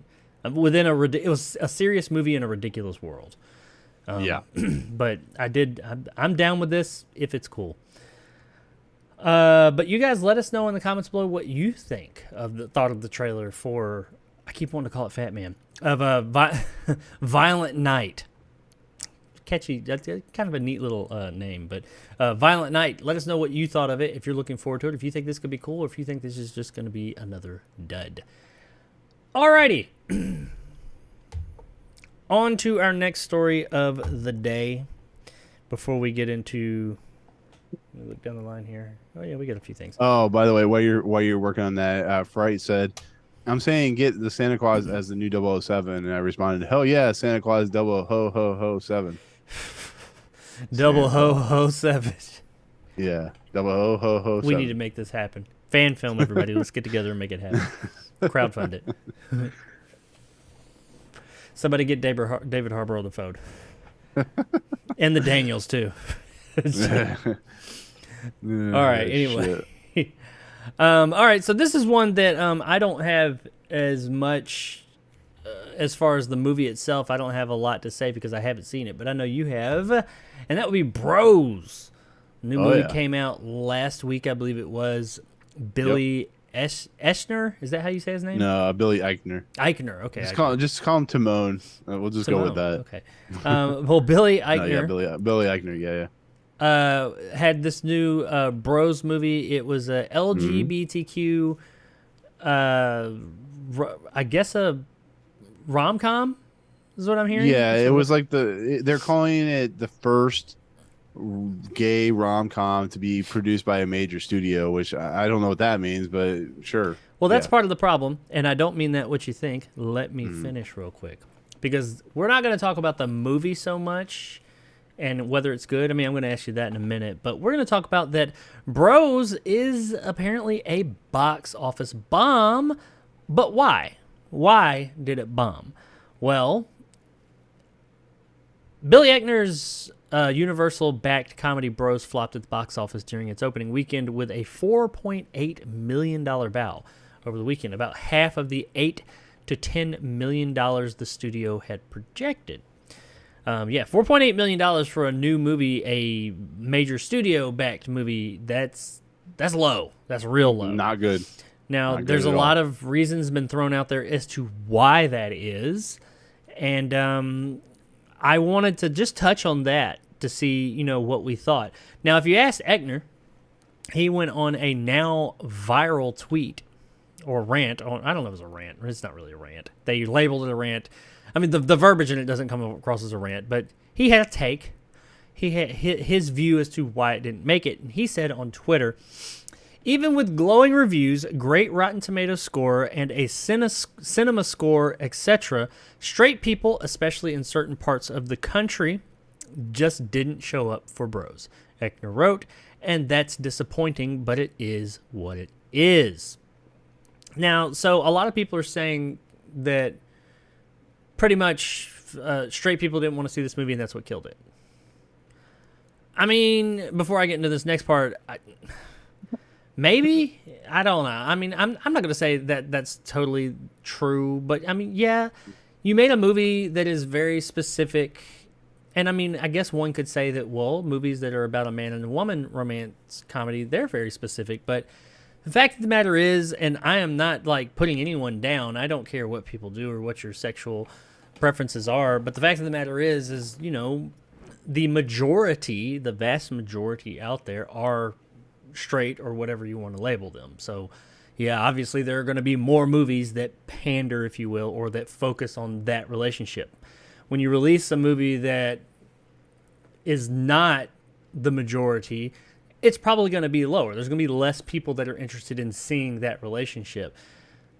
I mean, I get it. I didn't have a problem with seeing the movie. It wasn't one I was going to go see in theaters. I'd probably see it when it came home at some point. I'd heard that the movie was funny. It may be. I'll ask you here in a minute, but I get that, a lot of straight people, I don't even think it's a homophobic thing. And sure, there are homophobes out there, and there's probably a homophobic sect around the film as well. But I mean, just some people just that aren't, because the movie, at least, and we'll talk about why in just a minute, probably didn't go to see it because they said, oh, well, that's a movie that's very centered on that. So I get it. I get why, why do I don't want to go see it because that's not my world. Now, Eichner is correct that some straight moviegoers weren't interested in the material, surely. However, according to this report, the $4.8 million opening for Bros is so low that it also means many LGBTQ viewers didn't show up to see the comedy in theaters either. And that's what got me to thinking. And you go to look, and apparently, according to these reports, the marketing prioritized the film's importance over the film's comedy. And that is something that really stuck with me. There's been lots of reasons given as to why the movie hasn't done well or isn't doing well. And this is the one that struck with me the most. The press release for the movie called it one of the first romantic comedies for a major studio to feature an almost entirely LGBTQIA plus cast. TV spots for Bros prioritized a pull quote calling the film as hilarious as it is historic. I think this is where the movie fucked up. I don't think it's the movie. The movie could be amazing. I think it was the marketing for the movie. I think that they were more interested in pushing, saying, "Oh, it's this, it's that, it's this," instead of saying, "It's a really fucking funny movie. It's a comedy. Come see the comedy." Because anybody can enjoy comedy, regardless of what the movie's about. I think they should have leaned more into the comedy side of things, not into the LGBTQ side of things. Nothing against all that. I think that's great. But I think that when you lean too much into that in everything talking about the movie, even people that are part of that community start to say, I don't want to, they start to think it's a message movie. And even that, not everybody wants to go see a message movie. They're like, I don't want to go see a message movie. I just want to see a funny movie. I don't know. What do you think? And you've seen the movie. What's your brief synopsis of it? What do you think? It's a movie about people that live in a world. I mean, it could be anybody, but it's about people who live in a world that is very discriminatory towards, their lifestyle. And the thing that also kind of hampers it a little bit is how people view Billy Eichner as an individual. Some people find his humor very harsh and very kind of difficult to command. My thing about Bros that I really enjoyed about it is just a funny movie. It's an enjoyable movie. It is willing to poke fun at itself, especially the gay community, which can be really hypocritical sometimes. And I know this for a fact because I know people who are gay who, have interesting views on the world, and I appreciate it, and I respect whatever you do. But it's a movie that really is trying to not only be funny, but also be serious and sincere in its portrayal. Because the thing that I really love about this movie is Eichner, the main guy he ends up dating in this movie, is a guy that was in Hallmark Channel movies, and then some of the people who he has a supporting cast are people that you've never heard of before that he's brought in because he wants authentic characters. I just think I know this is gonna sound like I'm a little woke and a little leftist and stuff like that.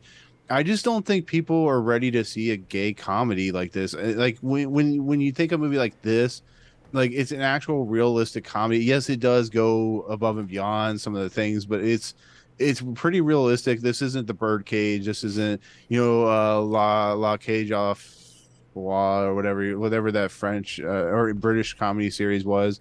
This is a series about like real people trying to make a difference, and I don't think people are comfortable with that. That's just how I view it, and I appreciate it because I think, as uncomfortable as the movie can get sometimes with some of the, the sex content and stuff like that, I just think it's a movie about people that are trying. It's like when they put movies about Black Americans out there and stuff like that, or they put movies about Asian Americans out there, and then all these movies, and people either really respond or don't respond. It's just because people are not comfortable with the idea of gay individuals. It's just how it works. And unfortunately, I also had to go up against Smile, which was also a great movie in its own right, but it's the unfortunate nature. Billy Eichner is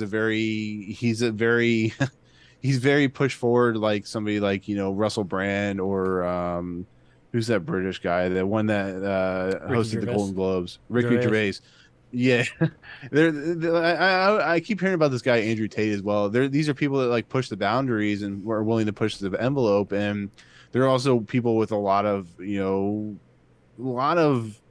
emotional heart and resonance to what they do. And it's interesting watching this movie because it is it is an LGBTQA movie or whatever you want to call it. It is what it is, but it's like I don't think people are really responding to that. They don't want to watch a movie like that because a lot of people in America are homophobic. I mean, you can say we can sit here and discuss the whole situation, but there is a stigma right now, especially in America, where people just don't want to see this kind of content. We're like trying to head ourselves back to the 50s where people are scared. I'm not like calling out anybody in particular. It just, that's what I feel. And that's what it feels like with this movie. Cause this movie should have been, like Bridesmaids or something like that. It should have been a home run. And it unfortunately isn't, and it's just one of those films that I think will find an audience for the people that are still, in the closet, that are afraid to come out and afraid to have like people, hit like hurt them and stuff like that. And this movie will have a pretty strong, viewing when it comes to the VOD market, but it just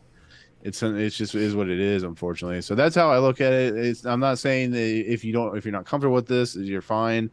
But when you look at a movie like this, you look at, two gay people, it is what it is. Like, they're not hurting anybody. They're making joke. They're actually, this movie full on Billy Eichner makes fun of every single stereotype when it comes to gay characters throughout the entire movie, and it's fucking hilarious. And I don't know. I find it funny, but I understand people don't. It's just the unfortunate, it is what it is. It's our freedom of speech in the world to say what we will. And you and I, have gone back and forth on stuff we don't agree with, but I don't hate you for your opinions. You don't hate me for my opinions. And it is what it is, but it's just, it's the kind of movie it is. It's not willing to hold back on what it's trying to do. So, well, I agree with you. I think that the movie is going to do, this seems like a movie that's going to do really well in streaming. I think this movie is going to have legs after the fact. Like, its theater run, obviously, I mean, I couldn't have predicted it, but I mean, I'm not super surprised by this, especially releasing it right now, releasing a rom-com regardless of what its subject matter is. Yeah. In spooky season, in Halloween, and it's going up against Smile, which is a scary movie, a horror movie, in October. Or I guess it came out technically in September, but it's still that time of year when you're releasing horror movies. That just seems, that seems like an odd choice to me. Yeah, it is. It's weird. I think the problem is it's right before Halloween too. I think if it were released in like February or something like that, that may have been a better month. Yeah, that was because it's a romantic comedy. Yeah, it's a romantic comedy with, really over the top humor. It's very much in that Bridesmaids camp where it's just they're willing to go to levels that make it funny. I mean, it's produced by Judd Apatow, so I mean, it's a raunchy, like a raunchy. Oh, it's comedy, fucking right? raunchy as shit. There is points where they're going like all at it, and so it's pretty funny though. But well, I heard the movie was good. I heard it was really funny. I think it'll probably. I do think it'll be. I mean, hell, I said I was going to watch it came to VOD, but that's. I mean, closest theater to me is 45 minutes away, so I did. Yeah, no. I typically I don't go to like every single. I can't just go down the street, So I had planned on seeing it then. I think the movie will do better when it comes to VOD and home markets and stuff like that. But yeah, it'll be on like Peacock or whatever. So yeah, and I am with you. I do think that there is a sect of people that did see the movie for differing reasons. I mean, yes, I do agree. There are plenty of homophobic people in the world and in America, for sure. And some of them definitely are. They're not going to see this movie. They never were going to see this movie. Hey, whatever you. Yeah, I mean, well, to be fairly honest, if I heard this movie was funny at all, like I heard through like the different film festivals it premiered at, I wouldn't have watched it. I mean, I go to movies because sometimes I hear they're good. So I want to go see it. I don't care if it's fucking gay people or fucking straight people or it's an alien fucking another alien or it's, Howard the Duck fucking Leia Thompson. I don't give a shit. I'll just go see the movie. I'm like, that's all I care about is the movie's good. Yeah. I mean, I didn't give a shit that it was about gay people or not. I heard it was, like you said, I heard it was funny. That was after it came out. And then after hearing this, I'm like, well, it'll be home to see real soon, probably. Yeah. But I do think after reading this report, that was, by the way, this article I was getting all this information for was all about the movie. They were saying, you can go see this movie. It's great. But I do agree. They had some very compelling arguments about all the, besides the people that just aren't going to see it regardless. I do think that it's marketing, because if you look at its marketing, it doesn't even talk about the comedy as much. It says it's a comedy, but it really pushes home the whole, this is the first LGBTQ thing, like it's trying to like a message. And I don't think the movie's a message movie from what I've heard. It's just a romantic comedy. It just so happens to be, two homosexual men instead of, a man and a woman. I think if they just leaned into the funny part, if they had marketed this like any other rom-com, not hidden the fact, I'm not saying hide it, but just marketed it like a regular rom-com, I think it would have done better. Do I think this would have been, you mentioned Bridesmaids. I don't think it would have been as big as Bridesmaids, because the fact of the matter is, given the population of the world, there's more people that will identify, if you will, with that. I get it. Yeah. I get it. It is what it is. I mean, there are some people that are hateful about it, and there's some people who are just like, oh, that's not my world, and that's fine. That's fair. But I do think I was gonna say I'm one of those people that goes, why do we even have to be at a point right now where we go, this is the first gay big budget comedy to ever come out? It's like I don't care about that shit. I just want a good fucking movie. Yeah. I hate that we're still at a point where we're so afraid to like we can't just go, hey, it's a movie about gay people. Cool, I'm gonna go see it. Just Maybe say it'll it's be a fucking funny. movie. I think they should have just said, yeah, exactly. Hey, it's this movie. And don't even say, I mean, you don't have to say, I mean, I understand that the movie also, it does lean into that a lot. So, I mean, yeah, if you want to have some of those jokes in the trailer, fine. But even in the trailer, its marketing was just, it's like saying, look at us, look at what we are. It's like, no, look, we're a funny movie, we're a comedy, we're a rom-com. That's it. Go with that. I mean, and I think that the people that would be open to seeing that more, I think that they'd be more open to seeing that because they'd be like, hey, that looks funny. As it stands at times, I think now it looks like, I don't know if this will be funny or not, because all they're doing is talking about how it's the first big budget LGBTQ movie. That doesn't mean it's the first good big budget LGBTQ movie, And if all you're doing is talking about that we're the first, and I don't hold that because the filmmakers typically don't do the marketing of these things, so I'm not holding it against them. It's Universal. They're just pushing it, trying to, get a portion of that crowd, get that crowd out. And that's not what they wanted to see because, hey, what do you know? That crowd, they don't want to be pandered to. They don't want you to just say, hey, look, we made a movie for you. No, they want to say, we made a good movie for you that anybody can enjoy, but hey, you recognize this world. And I think they should have leaned into that more, but I don't know. It looks like a funny movie, and I will see it when it comes soon. But hey, let us know. You guys let us know in the comments below what you think. Do you think Bros was a bomb because of just rampant homophobia? Do you think it was because of the marketing, a mixture of both? Do you think the movie's marketing was just shit? Or what do you think? Why do you think that the movie bombed? And give it some real thought. I mean, really look into it and, don't go for the lowest hanging fruit. But I do think that I am with you. I think it's a mixture, honestly, me, myself. I think it's a mixture of just a bunch of things, bad choices they made. And also the bad choices they made in the marketing, and also some of the people out there that are just like, wouldn't even give it a chance because of it. Which does make me, I know I was wrapping it up, but I will say, if they didn't lean into that so much in the marketing, would some of those people that aren't, that aren't like hardcore, like, oh, I'm against it, Bible thumpers and all that, would maybe some of those people been more open to going and seeing it if they felt like, oh, this isn't going to be like ramming something down my throat? Which I don't think the movie does. I think that's what the marketing does. I don't know.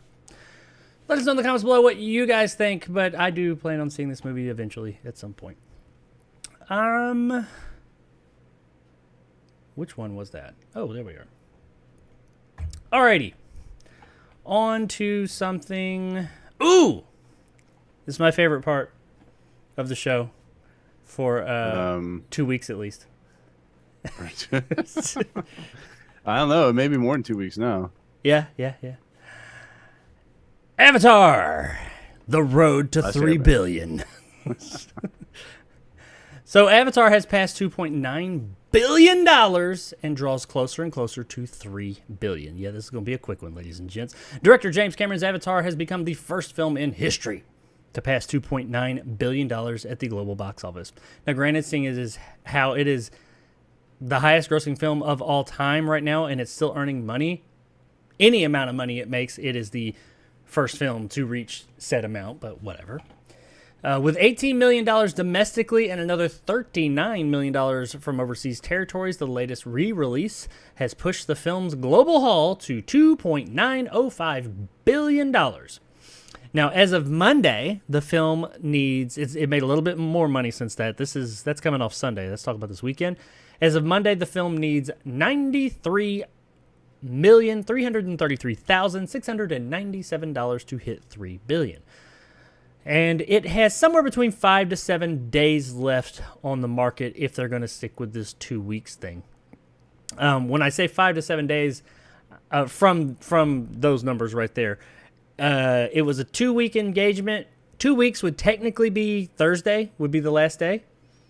Yeah. I've long said, I don't know where you look to see when the thing's going to be pulled off or anything. I've said that they're going to at least let it go through this weekend. I mean, why not? The weekend's when all the big money comes in anyway. So, hey, let's get one more weekend. So if they cut it off on Thursday, it's got 5 days from those numbers right there. If they let it run through the weekend, it's got 7 days. So I don't know. Either way, though, given that it probably won't make it, I mean, $93 million, it's doing really well, but $93 million in 5 or 7 days is a fucking lot. But and honestly, I don't think it can do that. Unless there's a big surge right there, like this weekend. If they really make a big push and people say, okay, let's get out there, and they make a shit ton of money this coming weekend. Is there anything big coming out this weekend? There is Amsterdam and Lyle Lyle Crocodile. So no. I'm just looking straight. I'm looking ahead to the next week to see if it's still playing. Doesn't look like it is. Yeah, this is supposed to be the final. I mean, it's either Thursday or Monday, one or the other. Or Sunday. It ends. But given that, I don't think it is going to hit that $3 billion now. I mean, it's just $93 million in 5 to 7 days. That's huge for a 13-year-old movie that's been out on the market for a week now.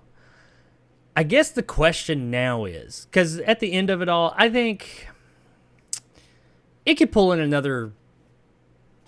If they go through the weekend, it could pull in another 20 between now and like in 7 days. Worldwide, I could see another 20 coming in. Like, if it still does good, depending on what else is out there and what people are going to see. Unless everybody this week decides to go see Bros. I think it could pull in another 20 million if it does well. That's going to put it sitting around $75 million short of $70 to $75 million short of $3 billion. I mean, when you're talking about $3 billion, $75 million isn't a lot. I guess the question now is, do you think, Nick, that they will re-release if it's that close, or if it gets close? If it's like there within striking distance, do you think that they will re-release it again just so that they can hit that $3 billion? Do you want my honest opinion, or do you want the Jacob Hope's opinion? I want the honest opinion. Your honest to goodness opinion. I'm just going to tell you the Jacob Hope's opinion, and I'll say yes. I mean, my hope is that it'll hit it this time. I mean, look, anything's possible in this world. We live in a crazy world with crazy, vampire Santas and, cups of, blood and Jacob not having no beard. We live in that crazy world, so anything's possible. Or as Antonio says, it's the faces of death. Yeah. I do not think it's going to hit it this time. And I said that early on. I said, I think it could. I won't be surprised either way, whether it does or whether it doesn't. I know it had more of a chance of not hitting it. I mean, 2.9. It's done really well. So. Yeah, $2.9+ billion overall is doing all right. It's doing all right. I think it's still going to remain number one for a long fucking time. But I do wonder if it gets within striking distance of that $3 billion, will Disney be able to just hold back enough to say, maybe after, and I don't think it'll be a re-release before the second movie comes out. I think maybe if the second movie comes out and it's a big hit, which it'll do well, but depending on how big of a hit it is, could they possibly, if they say, hey, we need, $50, $60 million, let's throw the special edition out there one time, just real quick. We'll pick up. If Avatar 2 comes out and really just gets those Avatar juices rolling again, like when the first film came out, who's to say they just throw it out there? Throw it out there for maybe a double billing. Go all day and see Avatar 1 and 2. They would get closer to $3 billion if a certain person would have seen the movie already. I've seen it. Oh. I've seen it. We're going to talk about that in a few minutes, actually. Oh. I saw the movie. I went on Tuesday and saw it. No. Friday. I went on Friday and saw it. So, haha. And we're going to talk about that in a few minutes. But, yeah. So, I contributed. I did my part. I fought the good fight. But, yeah. I would be... If this movie makes $93 million in 5 to 7 days, I will literally be blown the fuck away. It's not going to. It's not going to hit $3 billion. But I guess the question now is, will they re-release it again? So, at some point in time. I mean, they don't have to do it now. Obviously, they can do it 13 years from now. They don't have to do it right now. They can wait until movie tickets are $50 a pop and then do it. But We'll see. But let us know in the comments below what you guys think. We will, I guess Saturday, the next week's or Saturday's show, we'll know that if the movie is going to be going through the weekend or not. If it's not, then we'll look at the final tally for Avatar on Saturday. And if it does go through the week or the weekend, then we'll look at it next Wednesday and see what the final tally is on its road to 3 billion and how far they were away from it. And then maybe we'll make a final educated, informed guess as to whether we think that they'll re-release it sooner than later. Because I don't see them. I think that they will. I think they'll wait a little while, but they'll do it. They want to hit that. That's a milestone they want to have. Disney definitely wants to have it under their belt. A Disney movie did it. It's not a Disney movie, but whatever. All right, but let us know in the comments below. Did you see Avatar, the remaster? And do you think that it will ever hit that elusive $3 billion mark? Okie dokie. Let's move on to our next story. Ooh, this is video game stuff. Quick story. Let's talk about Sony, and let's talk about Horizon Zero Dawn, not Forbidden West. Forbidden West is the newest one. Horizon Zero Dawn. You like Horizon Zero Dawn, don't you, Nick? I think you were the one before I finally played it on PC. You said it was a cool game. You enjoyed it, right? Yeah, I love the game. I actually platinumed it, and then it decided that the platinum no longer applied when they added new content. So, yeah, I'm very conflicted on the game. No, it's a fantastic game. I love it. I love every inch of it. I want to play Forbidden West really badly, but as of right now, I don't have a PlayStation 5, so that's not happening. Well, I mean, totally. This is not the story I was going with, but in you saying that, you'll be happy to hear. I didn't do a story on it, but they have announced more or less in an interview. I don't know how official it is, but it is coming from one of their execs that all of their games, their exclusives, will be coming to PC within a year of release, unless they are live service games. Those will be coming day and date, apparently, or right around release. So, hey, this came out February last year, I believe it was. Not this, but Forbidden West came out in February last year. Pretty sure it was February. It was the same time as Elden Ring. So if they stick to that, then you'll probably have an opportunity to play it on PC here soon. Sweet. Can't wait. Just saying. That was that apparently the better version of it. Separate story. I don't have it in front of me, so I can't really speak to it much, but that is the thing. They're saying that all their exclusives will be within a year of release. They're going to be coming to PC as well. People are salty about that right now. But we're not talking about that. We are, in fact, talking about Horizon Zero Dawn, which is the first Horizon game. Forbidden West came out this past February on the PlayStation 5. Did fairly well, but it kind of got beat up a bit by another little game called Elden Ring that I don't think they were anticipating it being as much of a juggernaut as it was. But from what I hear, it's more of, if you liked Horizon Zero Dawn, you'll like Forbidden West. It's very similar, but, that's not a bad thing. I have Zero Dawn. I finally played just this past year because it came out on PC a while back. I finally got it. I played it on my Steam Deck, actually, quite a bit. Really enjoyed it. I haven't beat it, haven't played it in a little while, but I did enjoy what was there. It's a cool game. The game came out originally in 2017, so it's not that old. What are we looking at, 5 years? Yeah, give or take, 5 years old? Yeah, 5 years, yeah. Not a very old game. That's in video game world, that's not old at all. Well, if you like this game, Nick, you may have an opportunity to play it again. Because Sony's Remake-a-Palooza continues with Horizon Zero Dawn. But why? Horizon Zero Dawn could be getting a significant upgrade, as a new report claims that accessibility features, graphics modes, and quality of life improvements to the gameplay itself will bring Guerrilla Games' 2017 title up to the similar standard as its 2022 sequel, Horizon Forbidden West. In the form of some type of remake, remaster kind of situation for the PS5. Yeah. Several of these upgrades, as a side note, can be found in the PC version of Horizon Zero Dawn that was released in 2020, by the way. According to the report, Guerrilla Games is also currently working on a Horizon multiplayer game for PS5 and PC. Sony is also expanding the series into other forms of media, and with a Horizon TV show headed to Netflix. This could be a similar situation to The Last of Us Part 1 remake, which just released, which arrived ahead of the HBO Max live-action TV series by a bit. Now, also on that note, though, when it comes to remakes and Sony's more recent remakes, and it's Remake-a-Palooza.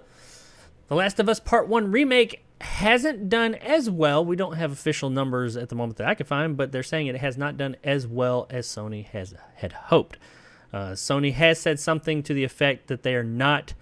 also, as a side note, Sony has said something to the effect that they are not greenlighting new IPs right now. I don't have that full story in front of me, but I did read that they are not... That's not their business model right now. They're not doing new IPs. They may be doing sequels and stuff, but they're more focused on pretty much what do they call it? Sure things, remakes, sequels, things of that nature. Which is kind of sad. I mean, that kind of sucks in my opinion. But hey, you do you, Sony. You making that money. What do you think of this, Nick? You looking forward to a remake of a 2017 game? A remake that is pretty much the PC version.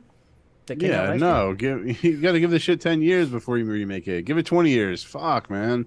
I just, if I want to play, I'm sorry, but like, you know, the game looks awesome even 5 years later.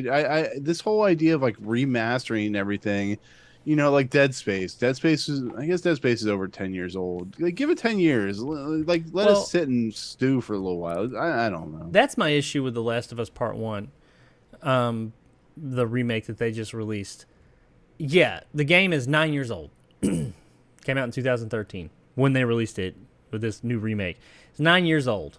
You're like, well, I mean, that could, 10 years, decade old, a really popular game, doing like a ground up Resident Evil 2 style remake. I get that. That'd be cool.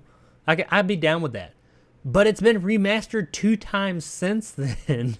They act as if it's nothing has come out since it first came out on the PS3. No, it was remastered twice for the PS4. I think it was for the PS4, right? It had 2 remasters. They had one, or I don't know if it was a remaster. It was a PS4 version, and then they had a full-on remaster where like they redid a lot of the shit and made it real pretty. I think it was in 2017 as well. And then in 2022, they come out with this new version. That's why that one in particular was like, it's too soon. You've been releasing different versions of this game. I mean, who do you think you are, Skyrim? Only Skyrim can do that. But they only released one new version of that game. They just keep releasing the fucking game, the same one. But Forbidden West just seems, I mean, not Forbidden West, Horizon Zero Dawn, I'm with you. And maybe it's because I just did play it. I just first time played it here recently. That's why it seems too soon. But 2017, that's way too... Wow, you don't need a remaster. Not that soon. I mean, especially with consoles the way they are nowadays, just do an update. Just fucking do an up like with Gears of War from the Xbox One to the Series X. They did just graphical improvement. They did the whole fucking update on it. So you can just download. It's free. You get like all this prettier stuff that makes the game prettier and run nicer and all that. Don't release a whole new fucking version that people have to pay for. I mean, that's the key right there. People got to pay for it, and that's what they want. I don't see why... who's going to buy this? Because like you said, the game... Now, I played the PC version, so I don't know how much better the PC version looks than the PS4 version, but my understanding is there's an update for the PS5 for Zero Dawn. I don't know how true that is, but... It's like Spider-Man. When Spider-Man came out for the PS4... They were like, a year later, PS5 version comes out. Oh, we're going to update the graphics and we're going to update Peter Parker. I'm like, the game just fucking came out. Like, why are you doing this? And it's just it's so fucking stupid. And oh, yeah, the remastered version of that. Yeah, they changed his character model and stuff. I mean, you're just buying, it's the same game still. It's not that big of a, I mean, if you were going like from an 8-bit console to this, I get that. But no, man, these new consoles, they're cool and all. But let's be real, the games do not look that much better from last gen. Right now, at least. It depends on the game. Like, you look at Returnal and stuff like that. There are certain games that do look better, but it's like, if you're gonna give me a remaster and then put out a shit like Thor: Love and Thunder, I just don't like stuff anymore. I just want to hide in the corner and just stare at the wall.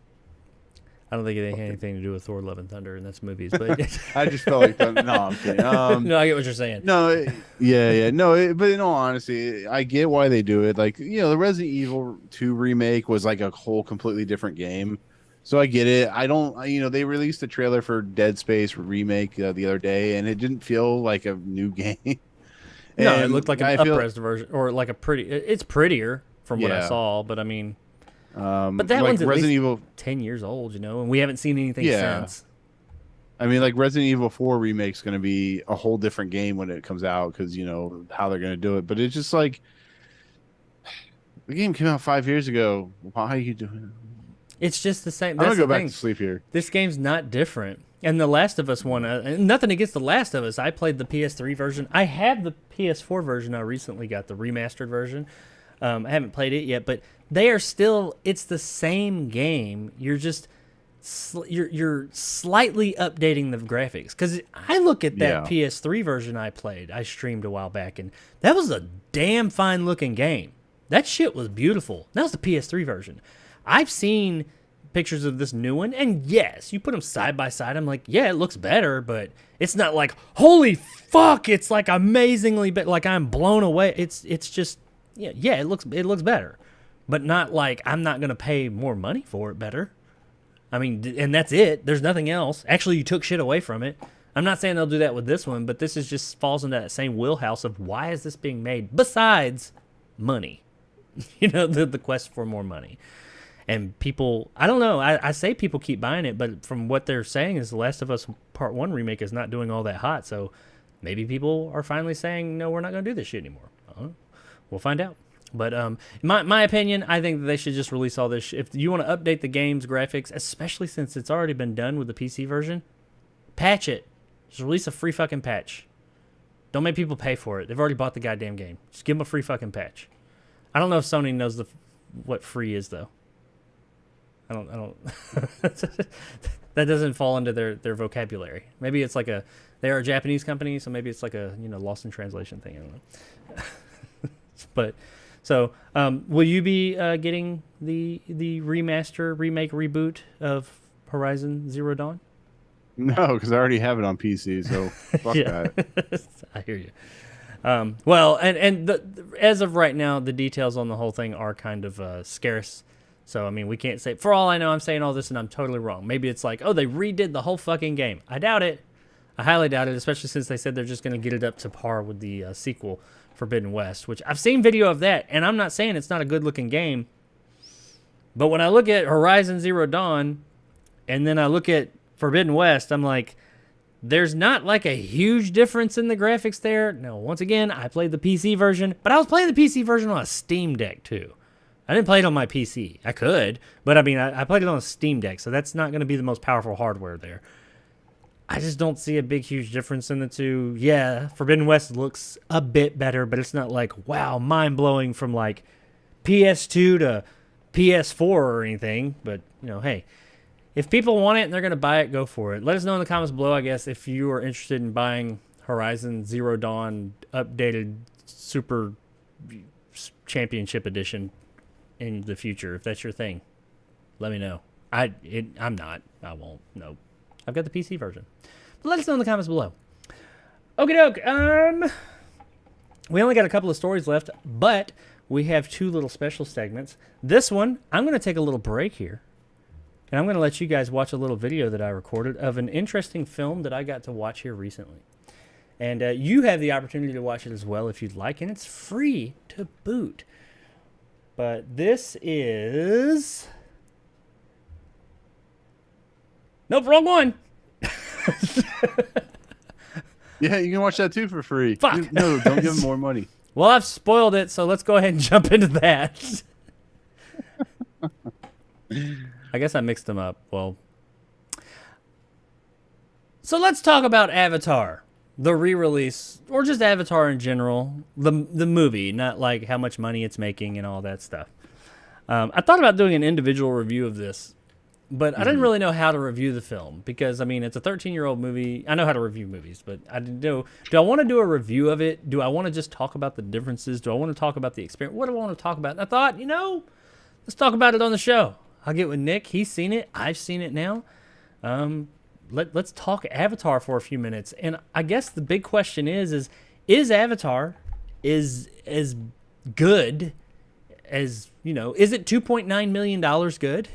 Is the 3D still hold up? Does the movie still hold up? Does it look good? Is it worth going to see again here in 2022? And, of course, all the things that go along with it. Now, Nick, I know you did a video about the the mid-credit scene there at the end. You haven't done, like, a video on Avatar itself, have you? No, I have not done an actual review for it. Okay. I was going to wait closer to when it came out before I did that. Okay, well, today we're going to, I mean, we can call this a review, or we can just call this a discussion. I don't know. I don't want to talk too long, because, I mean, everybody's seen Avatar at some point in time, either on TV or hopefully everyone has $2.9 billion. So. A whole bunch of mofos have seen it. Probably everybody who's listening or watching this has seen Avatar, but not everybody has seen it in theaters, and not everybody has seen it in theaters lately. I guess the big question is what do you think about? Is it worth going to see again? What do you think about Avatar in general, the film, the experience, and was it worth you, besides, of course, the little clip that you got of part 2 in the end? Take that away from it for now. Yeah. Was it worth you going to see again in theaters in 2022? Well, besides the story, which I'm not like a huge fan of, honestly, and this is my honest opinion, there is very few times in your life that, and this is coming from a nerd perspective, don't take this for what it's worth. This isn't like, having sex or anything like that. This is like, us as nerds talking. A grain of salt?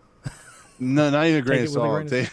Take this for the pleasure and Pornio's word of the day. No, I'm just kidding. No, in all honesty, there's very few times in my life where, even 13 years later, I can go, I maybe can count on my hand 5 whole times, like, dating or whatever, or friends or anything, where you're just completely just blown away by something that is revolutionary. And one of them was, of course, Mad Max Fury Road. One of them was Saving Private Ryan.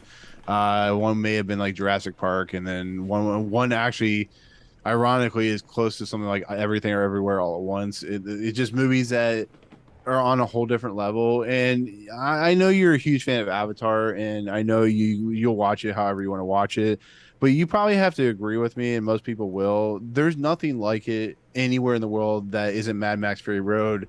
That you go into this movie, you may not enjoy the story, but the spectacle that's being put on screen, the concept of this world, everything that plays out in this movie, it just isn't the same watching it at home. You go to the theater, and this is what it is like to have a theatrical experience at its most prevalent. This is like maybe Titanic, I guess you could put it as, but Avatar is as campy as it can get. There's nothing like it. The three, you can say the same thing too. The 3D is it's like revolutionary. Like the fact that the droplets of water in the face of Jacob or Jake Sully when he wakes up, or the ash where it feels like it's actually hitting your glasses, and when the home tree gets crashed and broken, and the the picture frames and the computer monitors and the level of depth in the movie, you can't get that at home. I can go home and watch a Marvel movie and watch it and be just fine, but I go home and watch Avatar, and it's just a different experience. There's nothing like it, and it's one of the few times in my life where I wish I could just go to the theater every week and see Avatar in the theater. I would be happy to make this movie a $3 billion, $4 billion, $5 billion movie, because it is a whole different level of, it's what you want out of a filmmaking experience, or out of a film experience. And you don't get that. Like, you can say like, oh, the portal scene in Avengers Endgame was fantastic, and it was, but it's not Avatar. Like, James Cameron is so good. We talked about this. He's so good at what he fucking does that it's almost embarrassing to be somebody else. Like, even with, somebody like Christopher Nolan. Christopher Nolan works on a high level of production value, but James Cameron is in a whole different level of just like, how do I make a movie, and how do I use my fucking dick and just spread it all over the screen and make you feel every inch of it when it inserts itself into your brain? It's just like, that's holy fuck, what am I?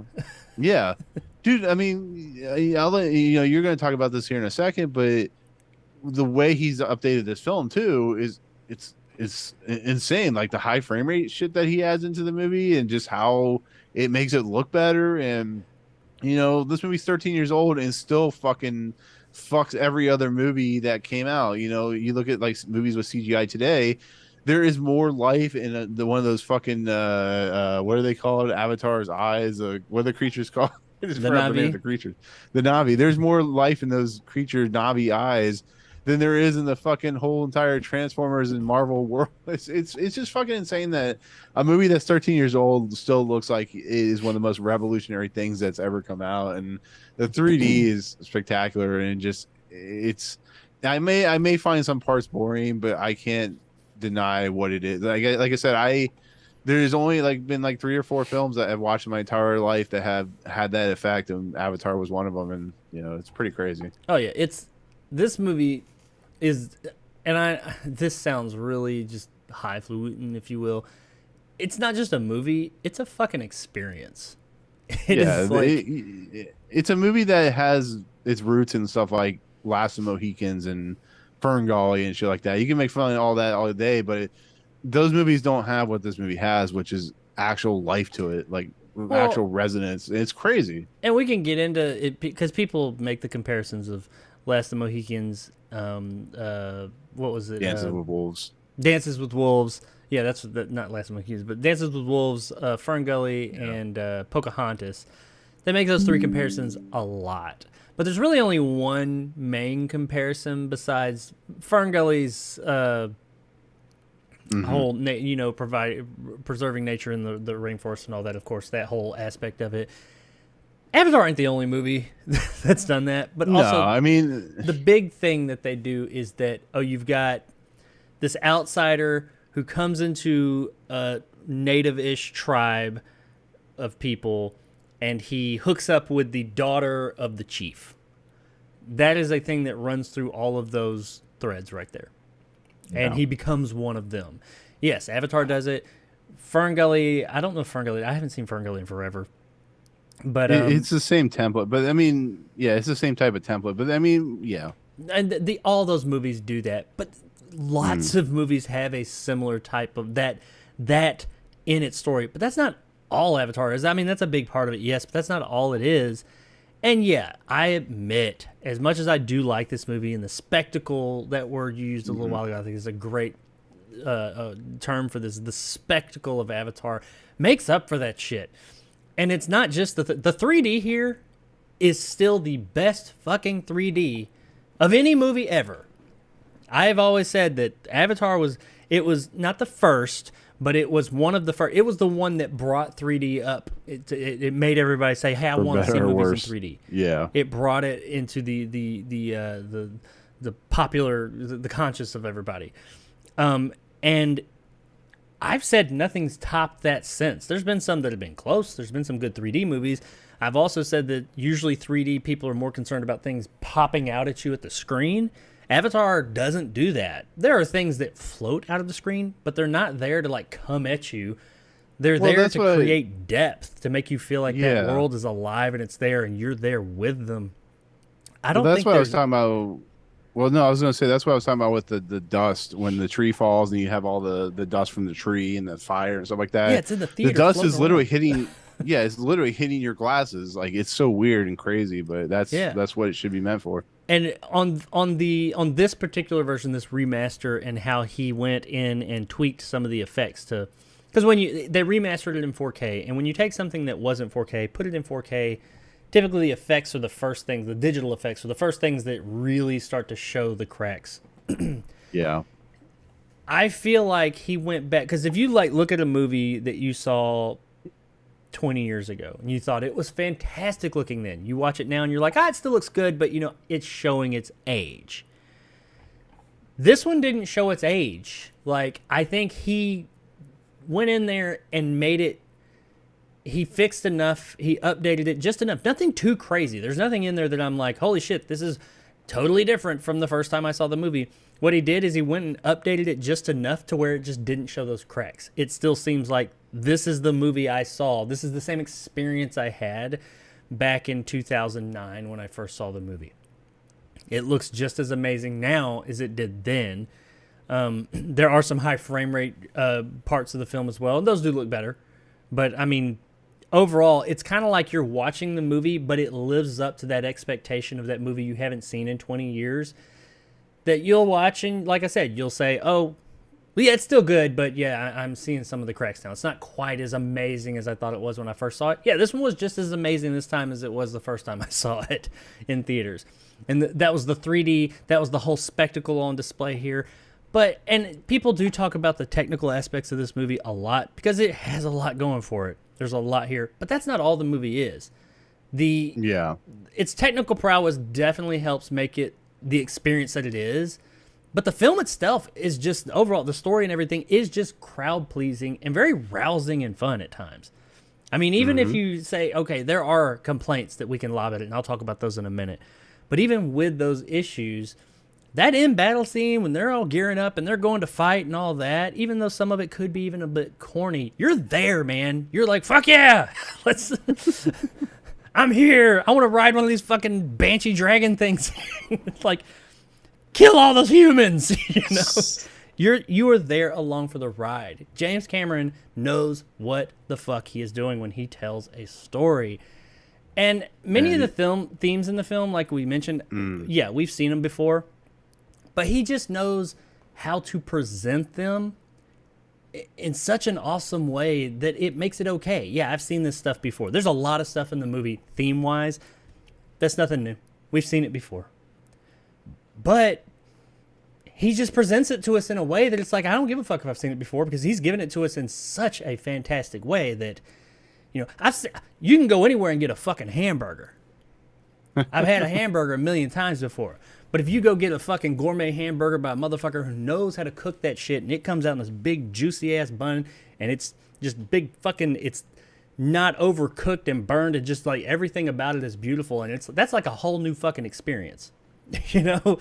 It's the same thing. You've had it before plenty of times, but this is a fucking hamburger. And that's what Avatar is. It's a fucking hamburger. It's a gourmet hamburger amongst all the other hamburgers. I can imagine James Cameron's like, he's sitting there just smashing burgers. And he's like, Avatar is going to be the greatest ever. This is going to be the greatest burger ever. He's just like fucking, you know, spewing it all over the place. I probably should have used a steak analogy instead, but you know what I mean. You know, it's something that we've all had before.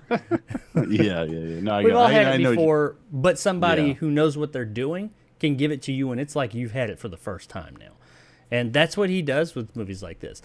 And as far as like people bashing on the movie and stuff like that, the movie up to this point has made $2.9 billion. Now, I don't think box office receipts make a good movie. There's plenty of movies that I don't care for, I think are bad, that have made over $1 billion. But almost $3 billion, I do feel like there does come a point to where, okay, if a movie has made this much, there's something to it. There is something here. I mean, the movie's not perfect. No movie's perfect. But come on, a movie don't make almost $3 billion in today's economy and just be absolutely terrible. It just doesn't. It's just not going to. And I mean, it's got a good, I mean, you said that there were times that you found it boring. I don't. I think the movie has a great pace. It's exciting pretty much throughout. And when it's not being exciting, it's building its world. That's one thing I think the movie did really well. Really well. And James Cameron's good at that, is building this world. He's got this world that just looks, it feels lived in. It feels really fleshed out. And somebody will come along and say, well, what about this? Poke holes. You can poke holes in any story, in any world. That's fine.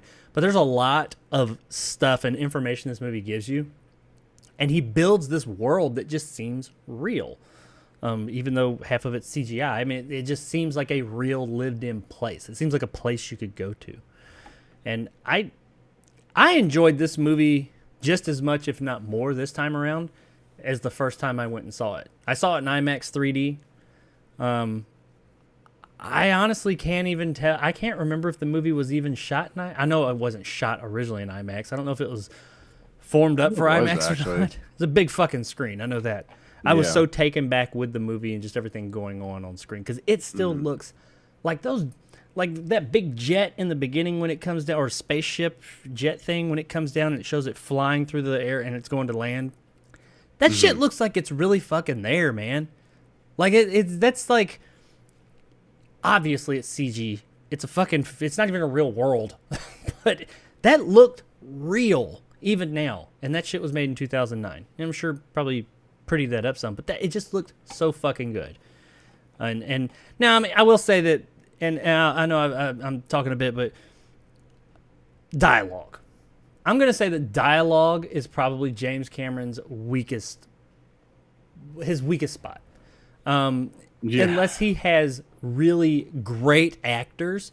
When he has like people like, look at Abyss. The Abyss is probably one of his best acted films because look at the cast. He had a hell of a cast. He had Ed Harris and what's her name, Master Antonio. Mary Elizabeth Mastrantonio. And people, he had a fantastic cast that was able to take dialogue and say, well, let me make a little tweak to it and really make it work. When you get, nothing against Sam Worthington, but I mean, I'm not going to sit here and say he's like Oscar winner or anything. He's fine. No, say all you want about Sam Worthington. I love the dude. They really tried to front him as a lead actor. He's terrible. He's terrible in the movie. Like there's some shit he's spouting out especially when he's talking to the video recorder that I'm like, is this even the same scene? What the fuck is he even talking about? It's so weird. He's fine, but no, he's not the next big thespian. Sigourney Weaver, she works in it. She's given it an energy, but even some of her dialogue. Stephen Lang's dialogue, he's kind of a cartoonish character, and it works. But it works. Yeah, it works real well. Because he's over the top, and he just plays into it. I think that's just Stephen Lang. Somebody else could come in and speak that same dialogue, and it wouldn't have been right. But that's what happens when you get a good actor doing it. They can take dialogue, form it, make it work, and it happens. I mean, some of the dialogue, looking back, is kind of like, come on now. It's a little cringe. Yeah, I think you do find that in a lot of James Cameron's movies. If you go back, Terminator 2, I love Terminator 2. But there's some dialogue in it and performances, like with like Eddie Furlong and stuff like that. They're kind of I love this movie. You say anything about Titanic and True Lies and shit. No, I mean, but he makes up for it in other areas. But there are some times that some of the performances, some of the dialogue is kind of like, ugh. And we get that here as well. But none of it's ever so bad that it's like, oh, this is unwatchable. I mean, yes, it's got some corny ass dialogue. The one thing, there are some heavy-handed bits in the film. I will say that. It's very environmentally friendly. It's about save the rainforest and all that, and it does hammer it home. And I'm okay with that. That's the Fern Gully aspect of the movie, if you will. Save the rainforest, save the trees. Fine. It's whatever. It's cool because he's got so much other badassery around it. I'm like, if you're gonna have that message, if you're gonna tell that story, have all this badassery and it makes it work. The unobtainium. I still gotta say, even from day one, when Giovanni Ribisi walks up and he says, "This is what we're here. This little gray rock, unobtainium." I was like, no, he did not just call it that. He literally wrote the thing that they're looking for, the most sought after mineral, the reason they're all here, and the thing they can't get is unobtainium.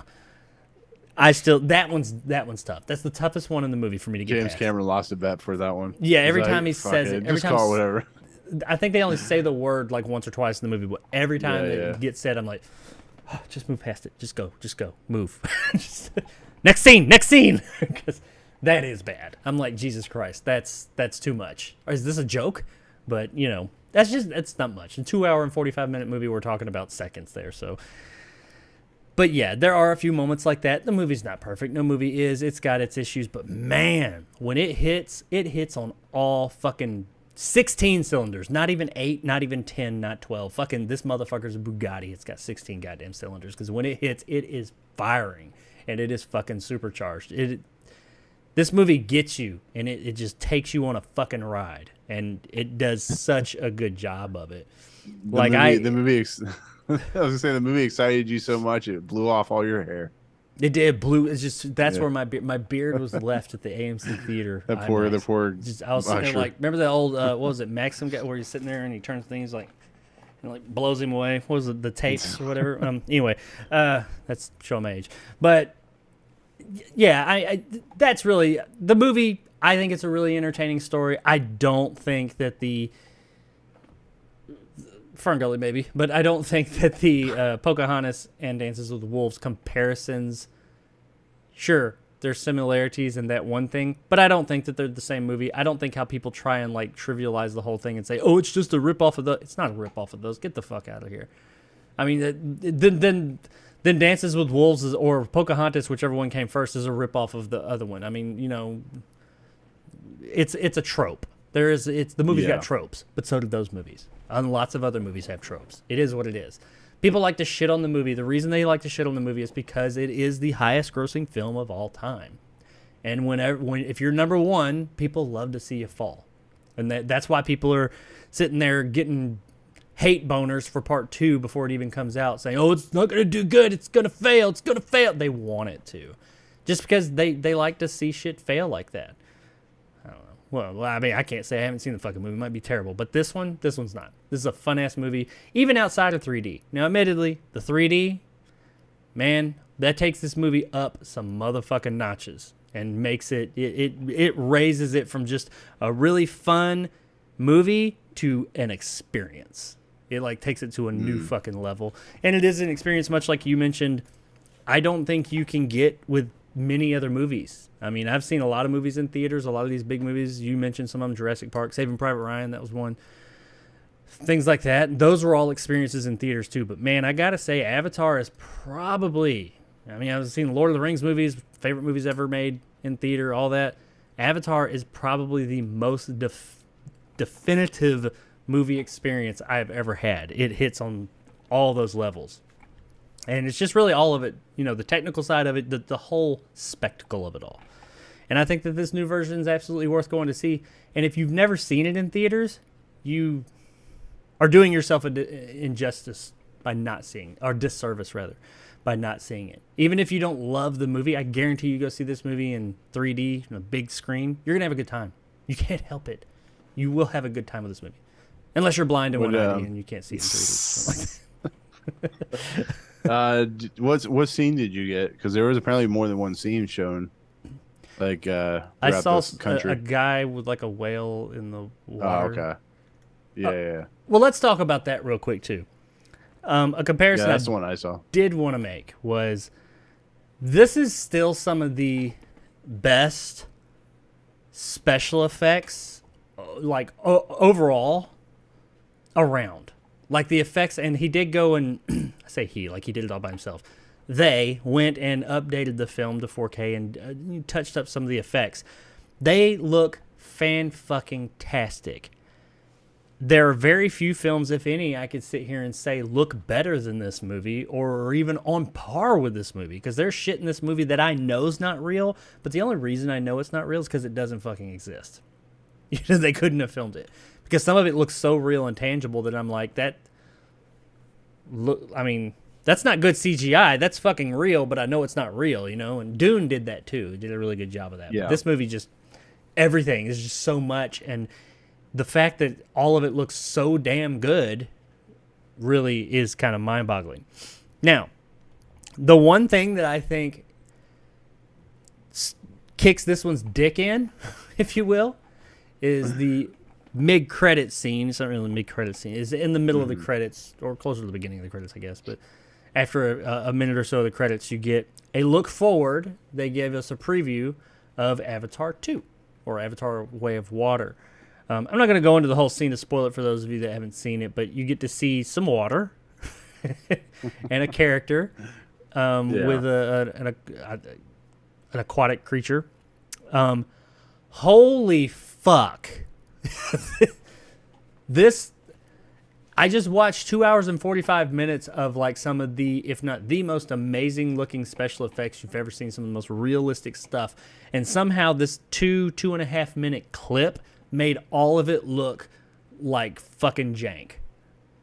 Like this clip,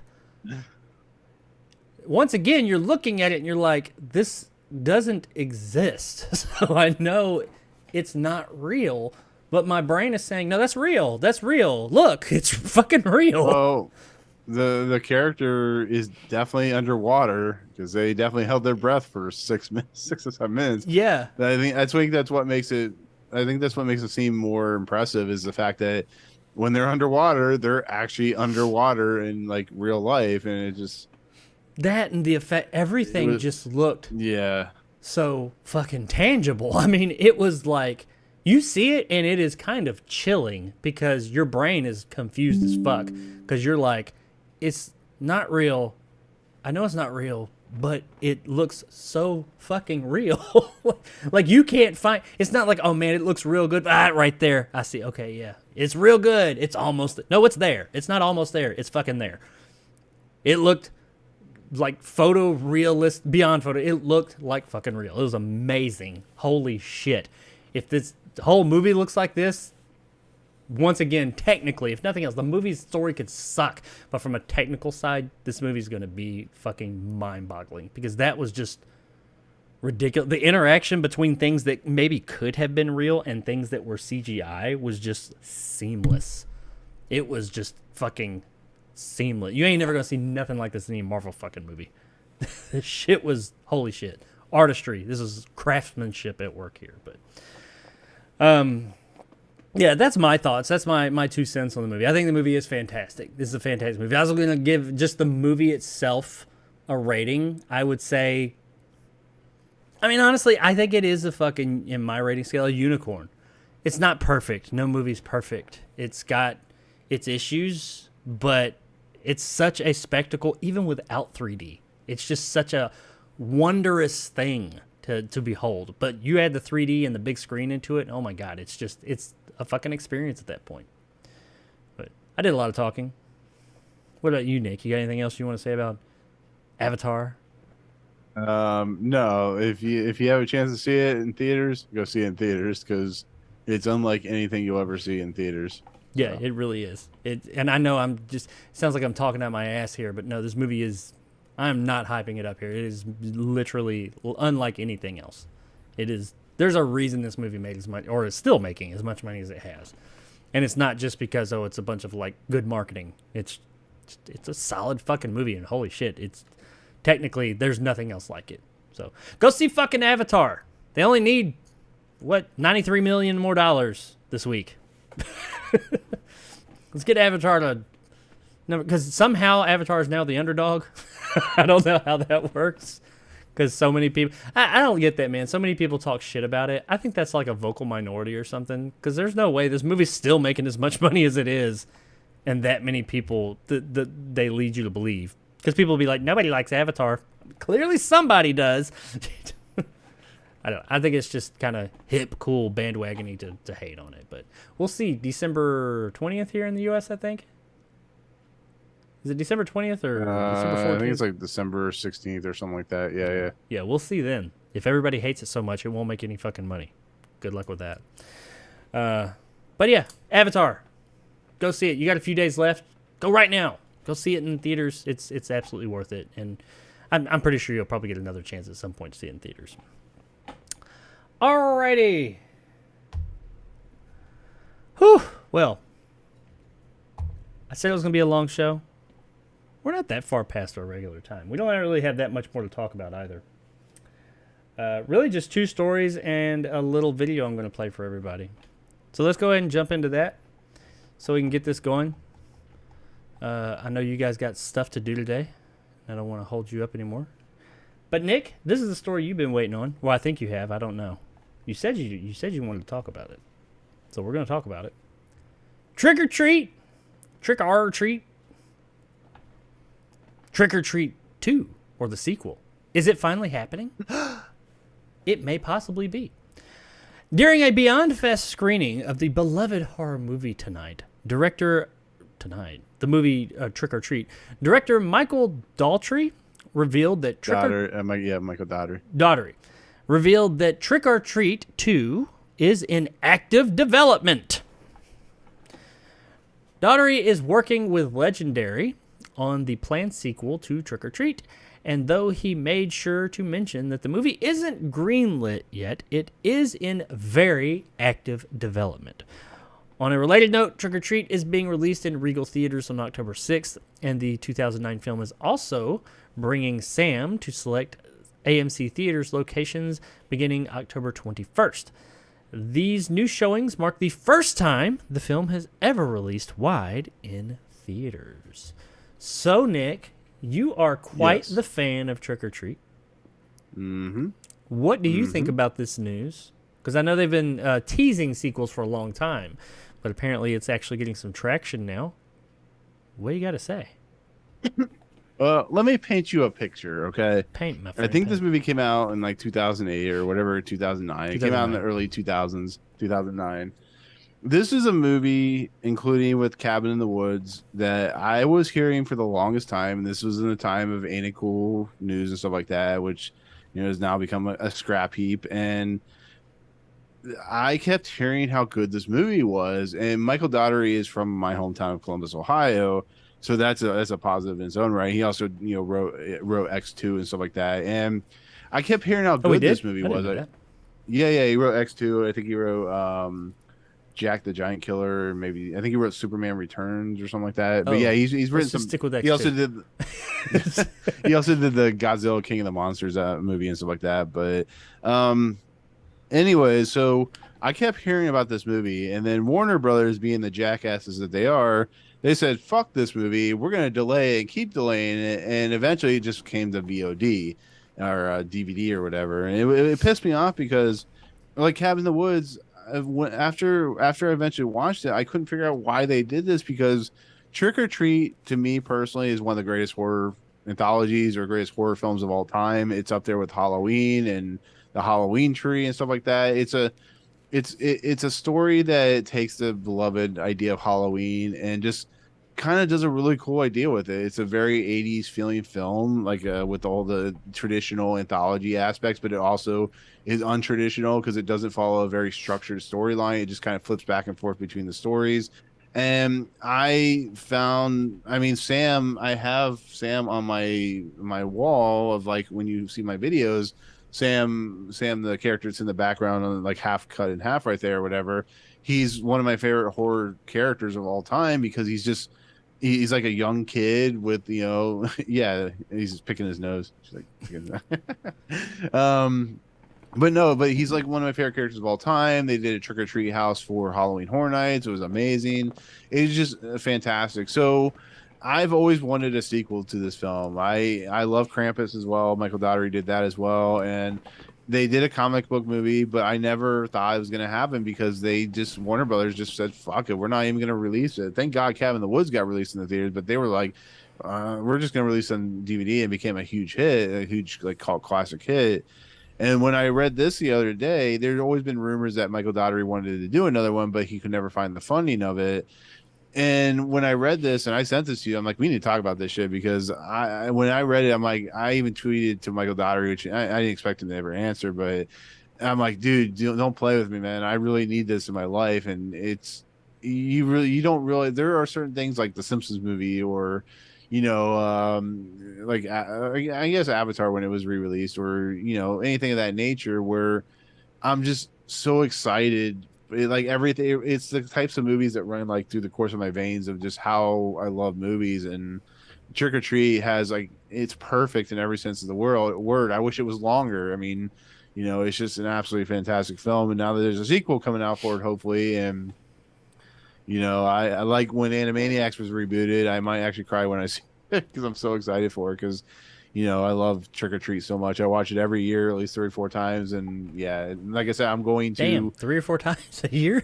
Yeah. There's very few movies that I watch multiple times, like Real Genius and stuff like that. And I'm going to Regal tomorrow at noon to see it at one of the Regal theaters near me. And I go see it tomorrow. First time I've ever seen it in theaters, and I'm excited. It's a bucket list that I've had for a long, long time, like Lawrence of Arabia and something. So yeah. I'm super fucking excited for it, man. Have you seen it? Yes. Do you not like it? You don't like it, huh? Okay, so. Oh man. No, if you don't like it, that's fine. We just never will talk again. No, okay. You're running with it. No, I've seen the movie. I have. Besides Sackboy here, Sam. Yeah. I don't remember anything about it. I saw it when I saw it when it first came out, because this was during a time. Oh yeah, there's his little Sam. Yeah, Sam. As I always call him Sackboy, but I know that's a PlayStation character, but whatever. Evil Sackboy. Yeah, yeah. I remember seeing when it first came out. I was hanging with a crowd. It was at a point in my life when I was getting back in touch with a bunch of my old time friends, and they were really into horror. I got like some hardcore horror friends, and this is, yeah, right around 2009, and that's when it came out. And I saw it at one of their houses, but we were kind of like a crowd of us, and we were watching it and doing other stuff and all this. And I remember liking what I saw. And it's one of those movies that I remember when I was watching it, because I was missing things. And I remember like I'd look over and I'd be like, what's going on? And it seemed like a really cool movie, and what I saw I really enjoyed. But I said, I need to go back and watch this later on. And I just never did. So Okay. I have not. That's fair enough. Yeah. I've seen the movie, and I always, every time it comes up, I'm like, oh yeah, I still need to watch that. Like sit down and actually watch it. Because what I've seen of it, I really liked. And it was when it first came out, my horror friends had it, and they always talk about it. And I'd be like, yeah, I still need to sit down and watch it. So yeah, I need to watch it. I think I'm going to watch it this year.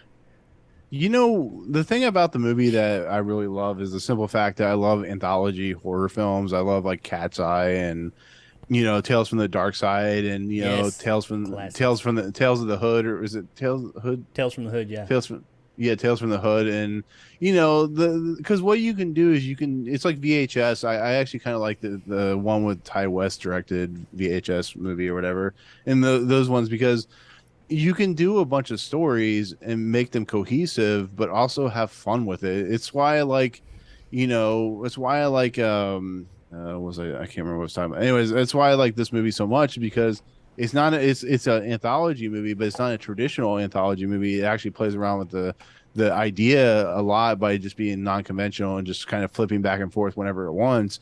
And I just think that's brilliant. I was a little mad when I heard there was a comic book coming out, a graphic novel, because that's not what this series needs. I mean, you can have a graphic novel and you can have like, you know, some spinoffs and stuff like that, but the whole purpose of Trick or Treat, to me personally, is the idea of like, you know, sitting around a campfire and telling stories, or, you know, giving us the idea of like how Halloween is very special to a lot of people. And that's why I like Sam so much, is because he will not mess with you in any form or fashion unless you fuck with the idea of what Halloween represents. And that's the whole idea of like any holiday. It's like, you know, depending on how you feel, Halloween is one of those holidays that people love and respect. And when you know, cause commotion and problems and stuff like that, he's going to take you down. And I kind of love that idea, and I kind of love that concept. And it's one of those horror films that just really kind of runs with it. And that's why I'm excited. Hopefully Michael Daugherty gets the chance to put the sequel out in theaters. Hopefully Warner Brothers is not fucking stupid, which I'm sure they still are. Because the movie has such a cult following now. It's not even cult following. Yeah. It has just a following now. I think they would be foolish not to put it in. The first one I get why. I mean, I think it should have gone to theaters, but I get why. It was a new thing.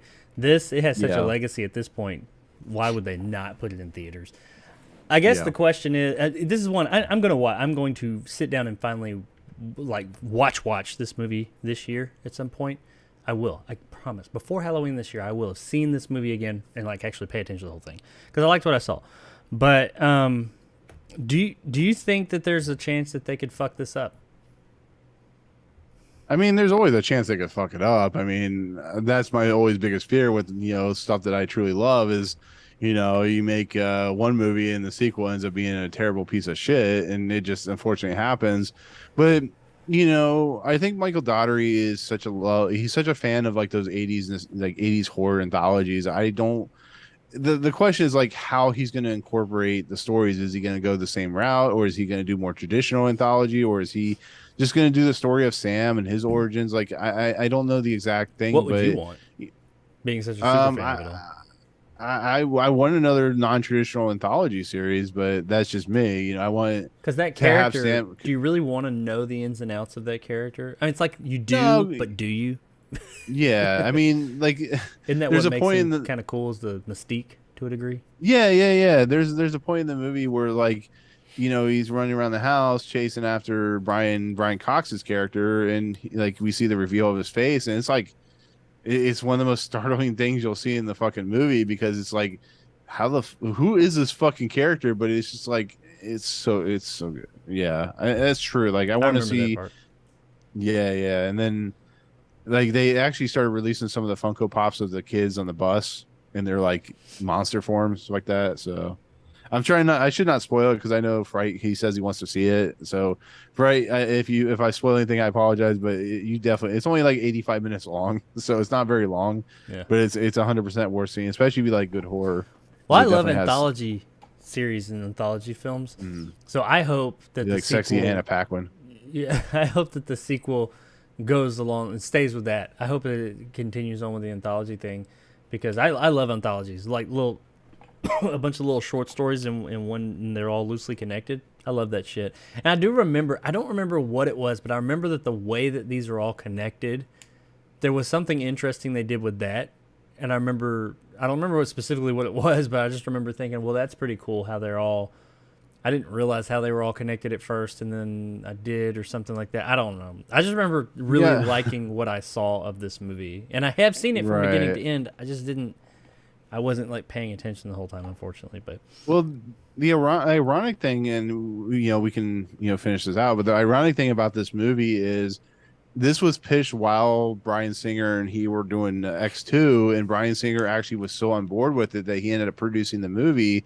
And then Anna Paquin and Brian Cox were already working on X2, and they're like, Brian Cox is notoriously known for being a grumpy individual, but somehow he was able to coax him and Anna Paquin into doing it. I think Anna Paquin was always on board to do it, but this movie was supposed to literally come out like a couple years after X2 came out, and then Warner Brothers was just like, no, we're not doing that. We're just gonna fuck it around until 2009 and release it on DVD. And I still hate them for that. I hate Warner Brothers to begin with right now for what they're doing with a lot X2 of came shit. out in like 2004. Three came out 2003. Yeah, this was supposed to come out 2005. That long? Yeah, it was filmed like right after X2, between X2 and X. Yeah, right after X2 was filmed, it was supposed to come out in 05, and damn. Yeah, it didn't come out till 09. So same thing with Cabin in the Woods. Cabin in the Woods was supposed to come out in like 2006, and then it got pushed to like 2012 or something. That one sat on the shelf for a long time. I remember that. So stupid, but yeah. Well, trick or treat, trick or treat, whatever. We're getting a sequel. I'm gonna watch it for the first time. We'll see. I'm sure I'll like it because like I said, I liked what I saw, but it's just one of those movies. I was just in a group of people and we were watching it and doing other stuff, and I just don't remember enough about it. I remember the thing with Brian Cox being in it, him running around the house, and I remember the little kid or little. I'm sorry, I don't want to spoil it for those who haven't seen it, but I remember the face reveal and all that stuff, and a few other something about a principal too or something. But I don't want to spoil it for Fright, but it's what's his face? I can't remember his name. It's an anthology, but getting more, it's looking like, because they've been talking about a sequel for a long time. I do know that, but seeing as how it is in very active development, according to the director, it looks like we're probably going to be getting a sequel sometime. I would imagine this would be a Halloween movie. They need to release this at Halloween time. So hopefully it gets greenlit soon so they can make it and it can be out by next year, because if not, they'll have to wait until 2025. And I don't think anybody wants to wait that long. But we've waited this long, so why not? But let us know in the comments below if you're a Trick or Treat fan and if you're looking forward to this possible sequel. And what direction do you want it to go? Do you want to have like a Sam prequel movie, or do you want to have another anthology? Do you want it to explore more of the lore, or leave it vague? Me, myself, typically with things like that, I find it better when they leave it all kind of vague, because it, retains some of the mystique of it, because that's usually what we're most interested in. But hey, that's me. Let us know in the comments below what you guys think. All right. We got one little story and then a video, and we're going to get out of here. This is not a big one. I'm going to get your 2 cents on it, Nick. Damn it. I gave it away. Hit the wrong fucking button. Anyway, If you didn't see that, don't Man. rewind and look at it. Avengers Secret Wars. So yeah, the Avengers Secret Wars that's no surprise that it's coming. They announced that at D23, I think, or maybe even before that, but it's known that is not the next Avengers movie we're getting, but it is the one after that. I think the next one is Kang Dynasty. Is that what they're calling it? I don't know. Or something like that? We'll just go with that. Yeah, I think they're calling it something like that. And well, the Avengers Secret Wars, what's special, well, supposed to be special about it is supposed to bring to a close the multiverse saga, as they are calling it now. I guess.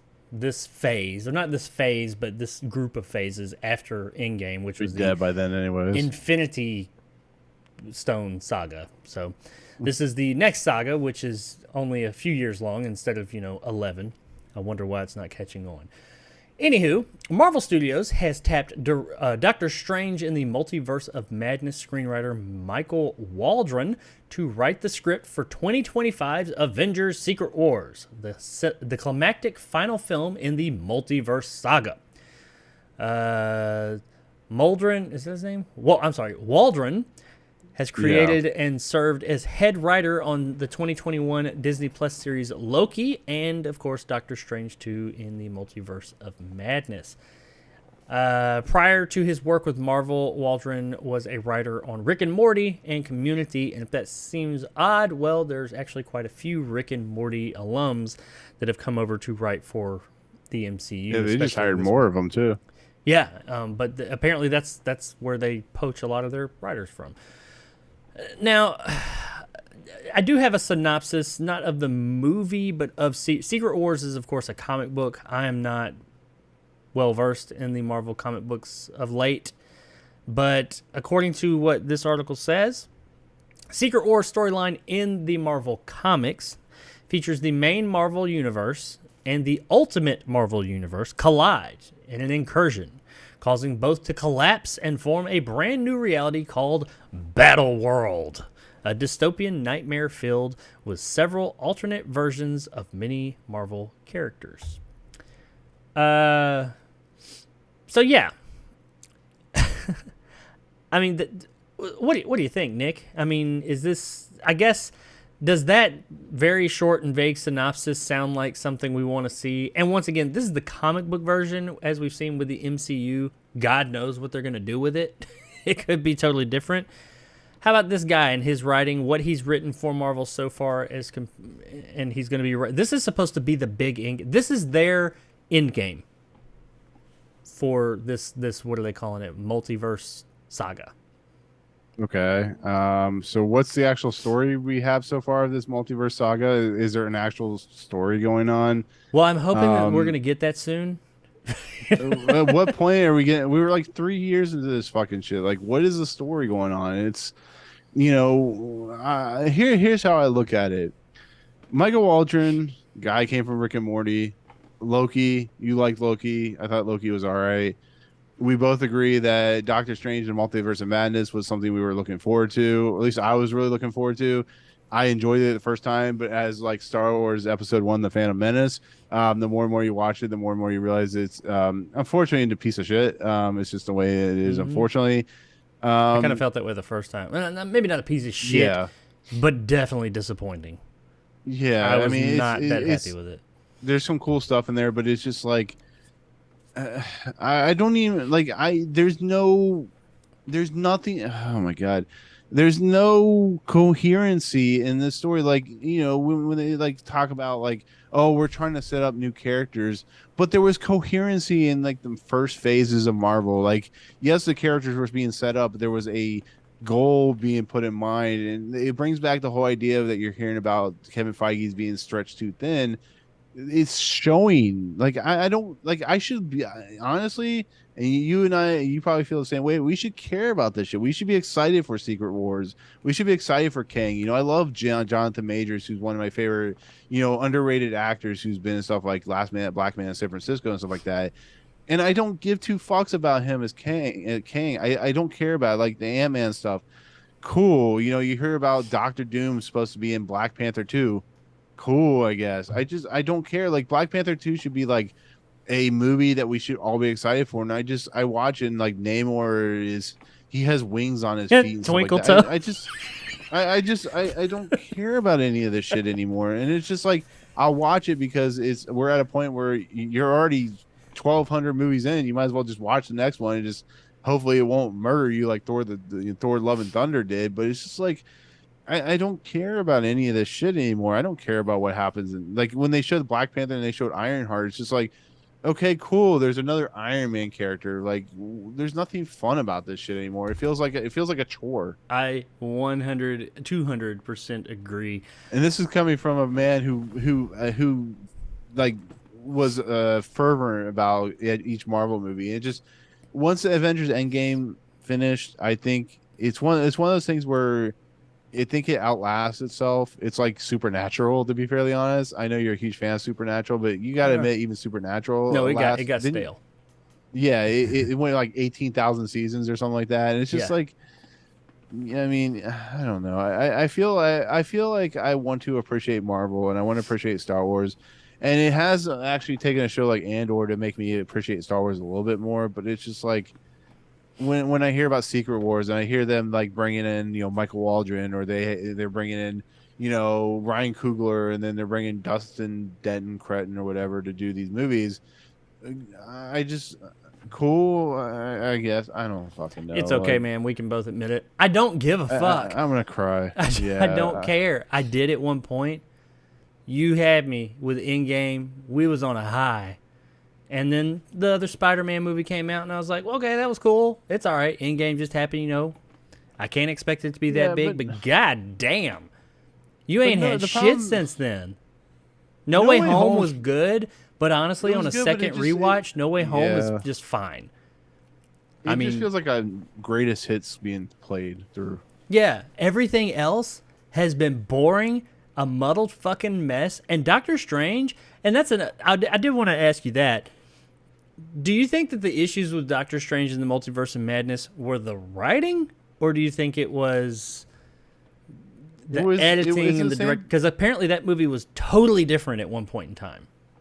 No, it's the fact that Sam Raimi as a director is not given his whole creative control. He's a director now, like unfortunately, like Tim Burton, who doesn't really feel like they have a lot of heart put into it anymore. Sam Raimi is a director that when he does his own thing, like Drag Me to Hell, it really feels like he has real passion to it. But here it's just like, it feels like he's going through the motions. Like he is kind of the grandfather of this new kind of modern push of Marvel stuff or he made superhero fucking stuff in Spider-Man.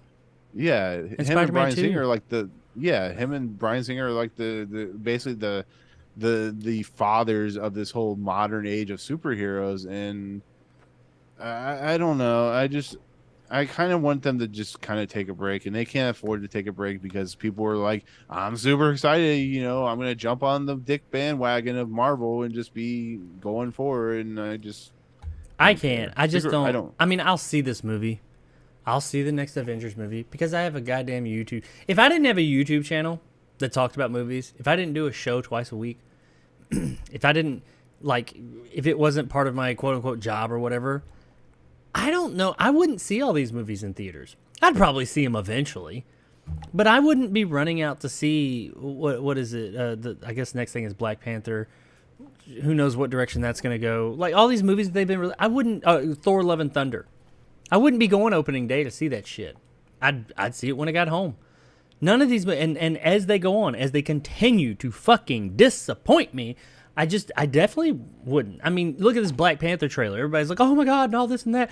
And nothing against Black Panther, but what the fuck is going on in that trailer? It wasn't awful, I guess, but you got this motherfucker with these goddamn little wings floating him around all over the place, and somebody's going to come in here and defend it and say, oh, it's comic accurate. I don't give a fuck if it's comic accurate. It looked like fucking stupid on film. Rest of the movie might be amazing. This might be the one that gets Marvel back on track. I don't know. But as of right now, I only have what they have released and what I've seen to go off of right now, and it sucked. They've sucked. I'm tired of pussyfooting around this Marvel shit. Since Endgame, MCU has sucked. Like the best thing that Shang-Chi, whatever you call it, that's the best thing they've had. And that was just kind of, what do they call it, mid or whatever. I mean, it was fine. It wasn't awful. I mean, that's the best thing I have to say about a Marvel movie at this point. It wasn't awful. That's not the compliment you want. I mean, it's still marveled in the end and just turned into fucking sky beams and fucking CGI fest. Do something. Look back to your fucking roots. Go to that. I don't give a fuck. I don't even think they need to go to their roots. I think they need to take a break. Yeah, I mean, they need to take like a 5-year break and they just revamp. But we got a bunch of fucking businessmen up in the CEO routes of Disney, and they're like, no, you're just gonna keep going, and we're gonna run this shit into the ground. Because motherfuckers keep going and seeing the shit, and you have the stands. But I mean, how long? When? At what point did they stop? What point did they say, okay, I can't do it anymore? Everybody has a breaking point. Everybody. Jesus Christ. I mean, these movies are just not fucking good anymore. That is what it is. Multiverse of Madness was not a good movie. Eternals, not a good movie. Black Widow, not a good. I mean, name a good phase. What are we in? 4 now? Phase 4 Marvel movie that's not Spider-Man something home. Shang-Chi is probably the most decent. I mean, I know you're not a big fan of Shang-Chi, but it's probably the most decent of the. Yeah, of the decent. stories. Would you say it's great? No, it's not fucking Captain America's, Winter Soldier or anything. But it's I don't know. It's just entertaining. We'll put it in that respect. It's phase 2. Yeah. I mean, and even then, I don't know how it would be lower tier phase 2. It's fine. It wasn't terrible.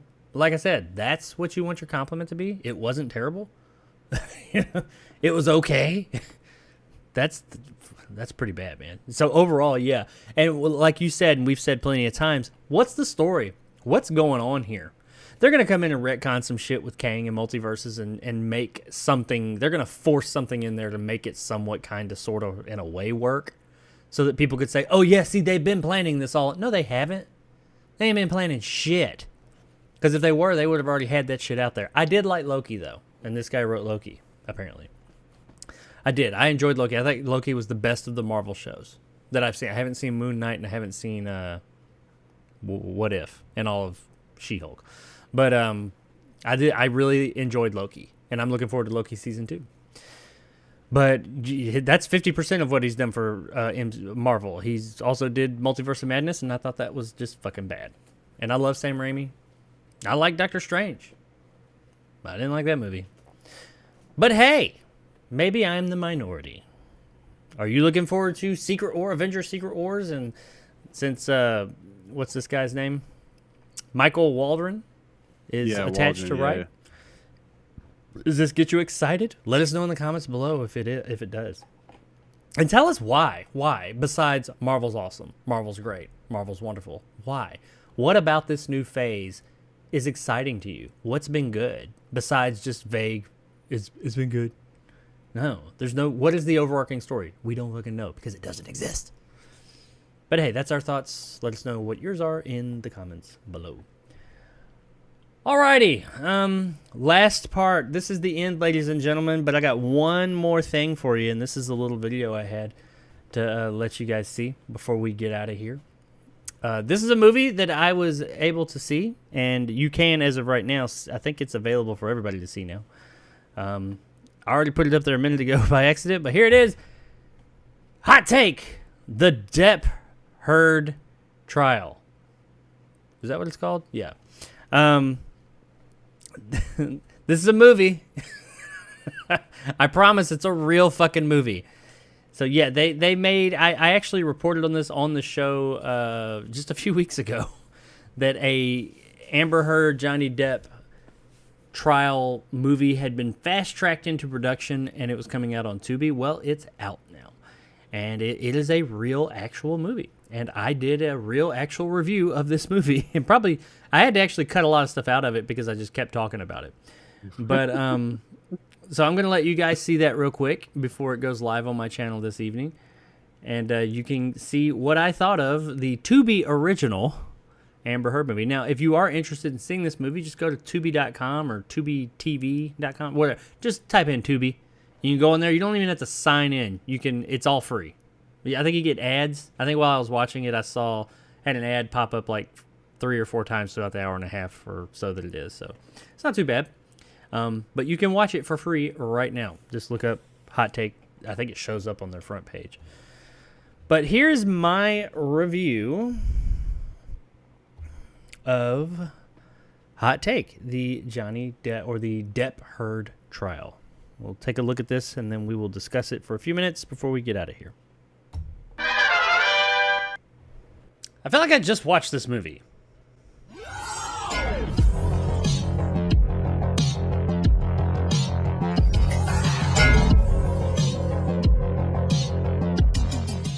Hot Take, the Depp Heard trial, is brought to us by director Sarah Lohman and stars Mark Hapka, Megan Davis, and Melissa Marty. The tumultuous relationship of Depp and Heard, dramatizing the 2-month defamation trial that concluded with the jury finding Heard had defamed Depp by alluding to domestic violence allegations against him. It's not really a synopsis, that's just kind of what happened, but whatever, IMDb. So Hot Take, the Depp Heard trial is, you guessed it, a dramatization of the Depp Heard trial. It was heavily publicized for the 6 weeks that it was going on, and it seems like that was all everybody was talking about. And now, not even 2 months later, we have a movie about the whole thing. They had to have been working on this movie while the trial was still going on. My first thoughts are, this is gonna be shit. And well, it ain't great. But I will say, it's not as bad as I thought it was gonna be. Now at its heart, this is really just kind of a Cliff Notes version of the trial with some dramatizations of things that we learned in the trial. If you kept up with that trial to pretty much any degree, this is not going to tell you anything you don't already know. Now you just get a few loose dramatizations of what you've heard. No pun intended. Now that's a double-edged sword, because I will say that one thing this movie doesn't do is take sides. There are a few times as it goes on that you think it's going to take one side or the other, but then it turns it back around. The vast majority of this film is a few courtroom scenes that are pretty much exactly what you saw if you watched the trial,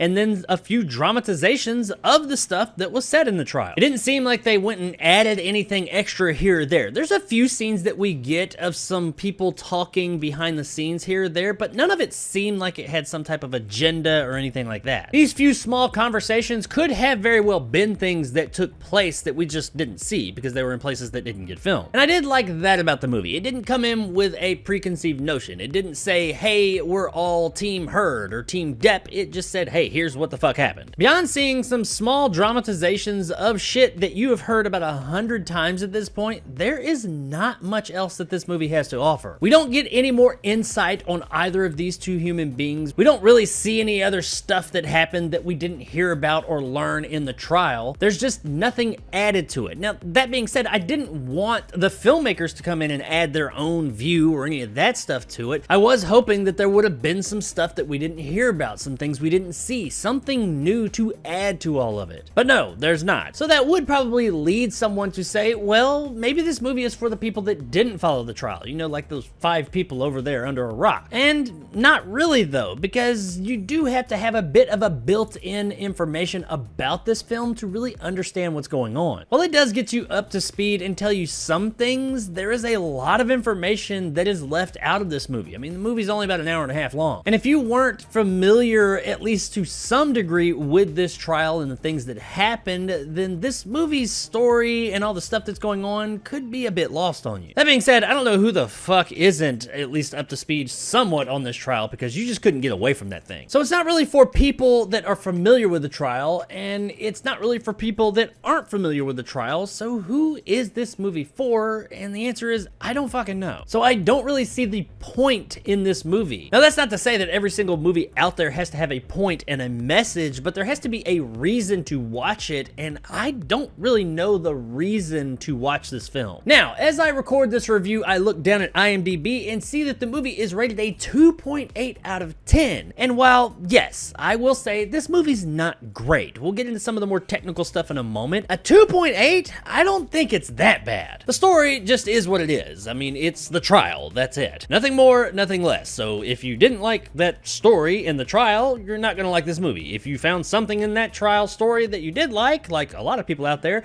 then the the story aspect of this film, you'll find something you like. Me, myself, I just thought it was a very vanilla telling of it all. Not terrible, but definitely not great. The performances as a whole are okay. I mean, none of them are great or anything. Mark Hapka and Megan Davis look the part as Johnny Depp and Amber Heard. Especially Mark Hapka. There are parts in this film that he looks exactly like Johnny Depp. Now, there's also a couple of parts he doesn't, but for the most part, he's very convincing as far as looking at him to be Johnny Depp. Megan Davis is similar to Amber Heard, but she doesn't look as spot on as Mark Hapka does to Depp. But she does still look the part enough to sell it. And also, her inflection, the way she spoke, was very Amber Heard. Now, when it comes to Hapka's Depp, the way he spoke, well, let's just say it was less of a performance and more of an impersonation. Anyone who's heard Johnny Depp talk in real life, especially during that trial, knows that he has a certain deliberate way that he speaks. And Hapka does perform that here, but it doesn't really seem like Depp. He never totally sold me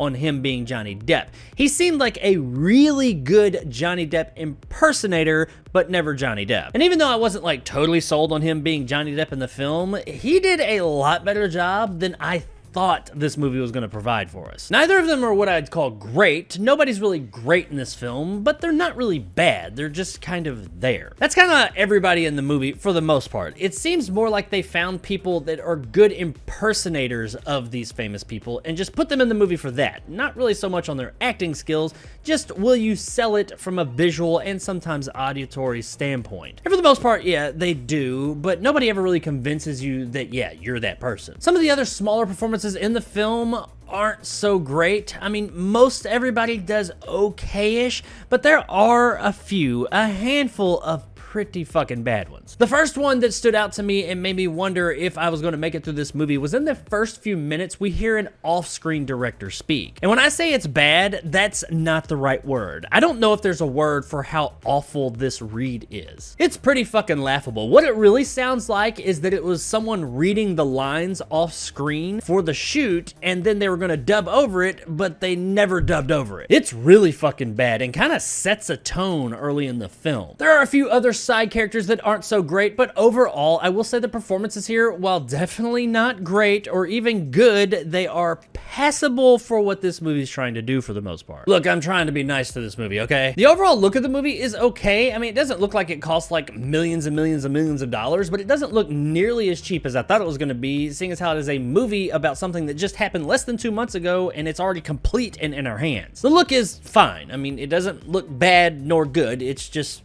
average. It's what you expect. Guys, there's not really much more I can say about this movie. If you've seen the trial of Johnny Depp and Amber Heard, then there's nothing that this movie has to offer you. If you haven't seen the trial, well, there's not enough that this movie has to offer you. Watching the movie play out is more like watching a lot of celebrity impersonators than watching actual actors. That being said, seeing as how the movie is just really a series of vignettes, it kinda sorta works. It's not great by any means, and I was never like totally enthralled by the film, but I will say that I was never absolutely totally bored with it either. It's not a good movie, but it is better than I thought it was going to be, that's for sure. And I mean, come on, it's free on Tubi. And while the cost of a film shouldn't really play into its rating, I mean, come on, it's fucking free. Is it a movie that I'm ever going to watch again? No. Is it a movie that is going to offer anything to most people? No, but it is free. So if it is a film that you at least are interested in taking a look at and giving a chance, then go to Tubi.com and check it out on streaming.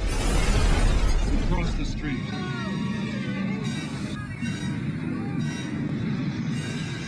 Now, while my streaming rating isn't like the highest rating by any means, it's kind of middle of the road. If this movie cost anything at all, if it cost you a fucking $1 to watch, it definitely would have been back on USA Up All Night. I would not pay money for this movie, and don't seek it out. But if you're just looking for something to watch for the night and you had at least somewhat of an interest in the Depp Heard trial, or you just want to see how this whole thing turned out, then check it out one night. And worst case scenario, you'll get a kick out of some of these impersonations. So there it is, guys, my review of Hot Take, the Depp Heard trial. If you enjoyed and want more content like this, hit that subscribe button and help my little channel grow. If you want to help out the channel, check out my Patreon in the description below. Become a jarhead and get some of the awesome benefits that go along with that, like these guys. And possibly check out my top tier and become a bad motherfucker like my man Silverlock and Marge G. And also check out my subscriptions here on YouTube down below as well. If you liked what I had to say, give me a like. If not, let me know in the comments below why. And as always, stay sexy, whatever in the fuck the name of the island that Johnny Depp owns that I am too lazy to look up right now is. Listen to her lies, her allegations. Your Honor, may we introduce the next tape? Can't wait to see what's next. I'm probably gonna catch some shit about this review because people are like shitting all over this movie. But I mean, a 2.8? Really? I mean, damn, the movie's not good. But 2.8? If a movie's a 2.8 and below, it's like offensive. There's something about it that you hate. There's nothing in this movie that elicits that type of response from me. I mean, like I said, it ain't good, but it's just kind of there. It's what it is. And it's fucking free. And yeah, real world here, while I like to say that the cost of a film doesn't really factor into my review score, when it's fucking free, it's fucking free, so that lightens the blow just a bit. I feel like it's just kind of a bandwagon-y thing to jump on this movie and shit all over it at this point. And that kind of puts me in a position where I feel like I'm defending the movie, and holy fuck, I don't want to defend this movie because it's not a good movie, but god damn, 2.8? Come on, man. So there it is, ladies and gentlemen. Hot take, the Depp Heard trial movie thing on Tubi. Well, Nick, I know you haven't seen this movie. I think your sentiment was, I can't believe you watched this fucking movie. What does this seem like after hearing my expert opinion on the film? Does it seem like something you're going to rush out and see now? No. No, Can't fault you there. I think you've bitten the bullet for us. I think you've risked your life for us, and I think you can keep all the glory, sir. Yeah. It's not a good movie. It's not. But I don't know. Seeing as how it's a fucking Tubi original, which I didn't even know that was a thing, and whoops, turn that off. It's a Tubi original, and it literally came out within 2 months of this whole thing actually happening. I was expecting an absolute shit show. Yeah. It wasn't that. So, I mean, I guess maybe the surprise that it wasn't just a absolute teetotal piece of shit kind of took me back and made me say, oh, well, I mean, I guess it wasn't that bad. But there's no reason to watch this movie. I mean, if you didn't even have to watch the trial. If you just kind of like picked up on little things here or there like most people did with the whole thing, there's just nothing. There's nothing of note. It's just kind of a recount of some of the greatest hits of the trial. And that's it. It doesn't really do anything special. It did one thing I didn't notice, or I didn't mention in the review. They tried to get creative in a couple of scenes, which I did. I was like, oh, look at them go. Like they'll have a few spots where like it'll show like a scene, a dramatization of a thing happen, but it's from like her perspective. And like halfway through it, it'll stop and it'll show the other side, like his version of what happened. And sometimes like as these things are happening, the actors will stop and they'll kind of like look at the camera and talk and be like, well, why would I do that? And blah, blah, blah, blah, blah. And, you know, that's kind of a played out trope. It kind of worked in these situations. Now that doesn't redeem the movie and make it great or anything, but I wasn't expecting it because it was the telling of this movie was such a vanilla, straightforward, just here it is. And then they're like, hey, let's try something slightly creative. It was kind of like, oh, wow, look at you go. You tried to do something different. So, I mean, there was that. It's not good though. And the performances are interesting. They're very interesting. The guy does look like Johnny Depp. Like, there's parts of the movie that I'm like, yeah, he looks just like Johnny Depp. Not the whole time. Sometimes he doesn't, but he looks like him. And he sounds like him. But like I said, he sounds like somebody he sounds like a really good impersonator. Right. And he does that whole, the way Johnny Depp talks, he's like, and I, like the whole time. And it's like, Jesus Christ, spit it out. Just say what the fuck you're going to say. Yeah, there's that. But yes, and there's no real point to seeing the movie, but I saw it for you guys. But just know, it's not a teetotal. I don't think it's a 2.8 is what they're rating it right now. I think that's a bit unfair. I think that is just people kind of piling on. But hey, you know, it's not really worth me defending the film either because it's not that great. But hey, if you're interested in seeing Hot Take, the Depp Heard trial, you can go over to Tubi right now and see it. We're not sponsored by them in any way, shape, form, or fashion. But you can go over there and watch it for free. I wouldn't recommend it because there's not really anything to it. But if you just got to see it, go ahead. Just no skin off anybody's back. If you don't like it, you can just turn it off. All right. So how do I turn this off? There we go. That's the show, ladies and gents. A bit longer. I said it was going to be a longer show, and we are sitting at about an hour and 15 minutes past the amount of time we usually run. So I said it was going to be longer, and we were longer. Saturday's show won't be this long unless something monumental happens. But, yeah. I guess let us know in the comments what you guys thought about all those stories. I'm not going to scroll up to see what they all were. I forgot what some of them were, but... hope you guys enjoyed the show. Hope you enjoyed the review and the pseudo review we did of Avatar, or discussion or whatever, and the trailer reaction and just the stories and all that stuff. Had a good time talking about it. I don't plan on us missing another show anytime soon, so we will be back on Saturday. And check out me, Jacob Anders, on social media and stuff like that, like Twitter, and I'm on Facebook too under Jacob Anders and at Red Neville. Also check me out here at my YouTube channel where you are right now. Hit the subscribe and like button. Memberships are open, but you can also check me out on Patreon over there at patreon.com. Just search for Jacob Anders. There's also links to all that stuff in the description below. I do have the review that you just saw will be going live on my channel this evening. I have 2 other reviews that are already shot and I'm editing, and I plan on releasing them over the course of the next 2 days, 1 a day. One is of, I forgot what they are of. One of them I remember. One's the Munsters, and I did another one. Hocus Pocus 2. See, I'm just reviewing all kinds of shit that's within my wheelhouse. The Depp Heard trial. I've had a hell of a weekend. You sacrifice yourself for our pleasure, apparently. Yeah, my weekend consisted of Hot Take, Hocus Pocus 2, and the Munsters. Oh, and Blonde, but I'm not done with Blonde yet because that movie's 45 days long. So, but yeah, I'm watching that one too. If you know anything about all these movies I've watched, you can just imagine the weekend I had, or I'm still having, because that movie's still going. But yeah, I saw Avatar as well though on Friday, so that was a nice palate cleanser. But yeah, that stuff will be coming soon, plus little bits of the stuff that we talked about today. But Nick, what you got going on over at your channel that you want to tell everybody about, so they'll go check you out there? Well, I have no Blonde or Hocus Pocus reviews, so that's a positive. I did do a Monsters review, which has been very mixed on the comments, if I can say. So definitely check that out. Dude, it's been like half of hated it, half have told me I'm an idiot. It's been pretty divisive on. Really? I thought most people didn't like the movie. Apparently, there are some people that are like, this is great, this is funny. I'm like, really? Oh, I'm glad for you. Whatever fucking world you live in, I'm glad for you for liking the I thought most people didn't like it. Apparently, that's not true. I do, like I said, I do have a review that I'm posting on Friday. I might have a couple of reviews, but I'm definitely posting one that I think you guys will enjoy. It's a pretty lengthy review, but I look forward to that. I can't talk about it because it's under embargo.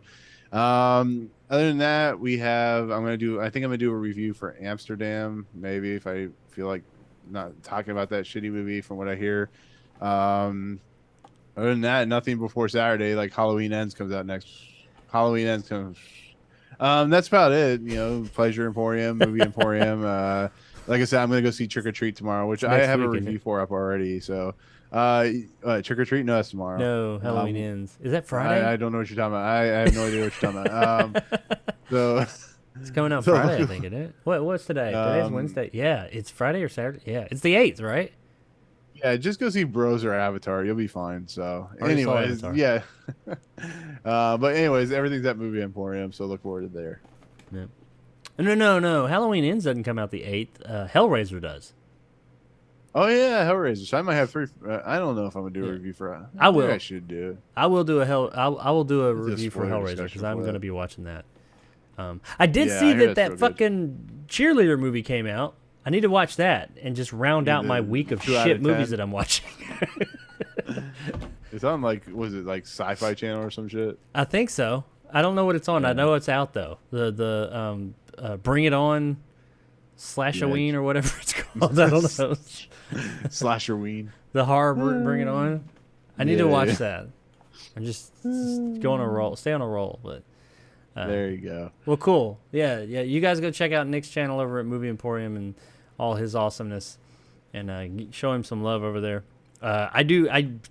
Lots of horror movies coming out, and I do like horror movies, so I'll be watching those and reviewing those. But I will definitely, on top of the ones I was talking about, excuse me, Halloween Ends and that other one I just thought, man, my brain is going somewhere. Hellraiser. Those two I will be doing a review over the course. Hellraiser's this week. Halloween Ends. It's either next week, early next week, or mid next. I don't know. It's I don't coming know what soon. you're talking about. Something comes out next week. I don't know what that is though. I refuse to acknowledge I it. will be doing reviews of those movies. The movie that shall not be named as well. But all right, ladies and gents, I really appreciate you guys, Fright, Antonio, and everybody else who showed up today. I appreciate you guys coming and hanging out. We will be back on Saturday for sure, and hope you guys have a great week, and we will see you then. Where's my button? Bye. Shit, where'd the button go? There it is.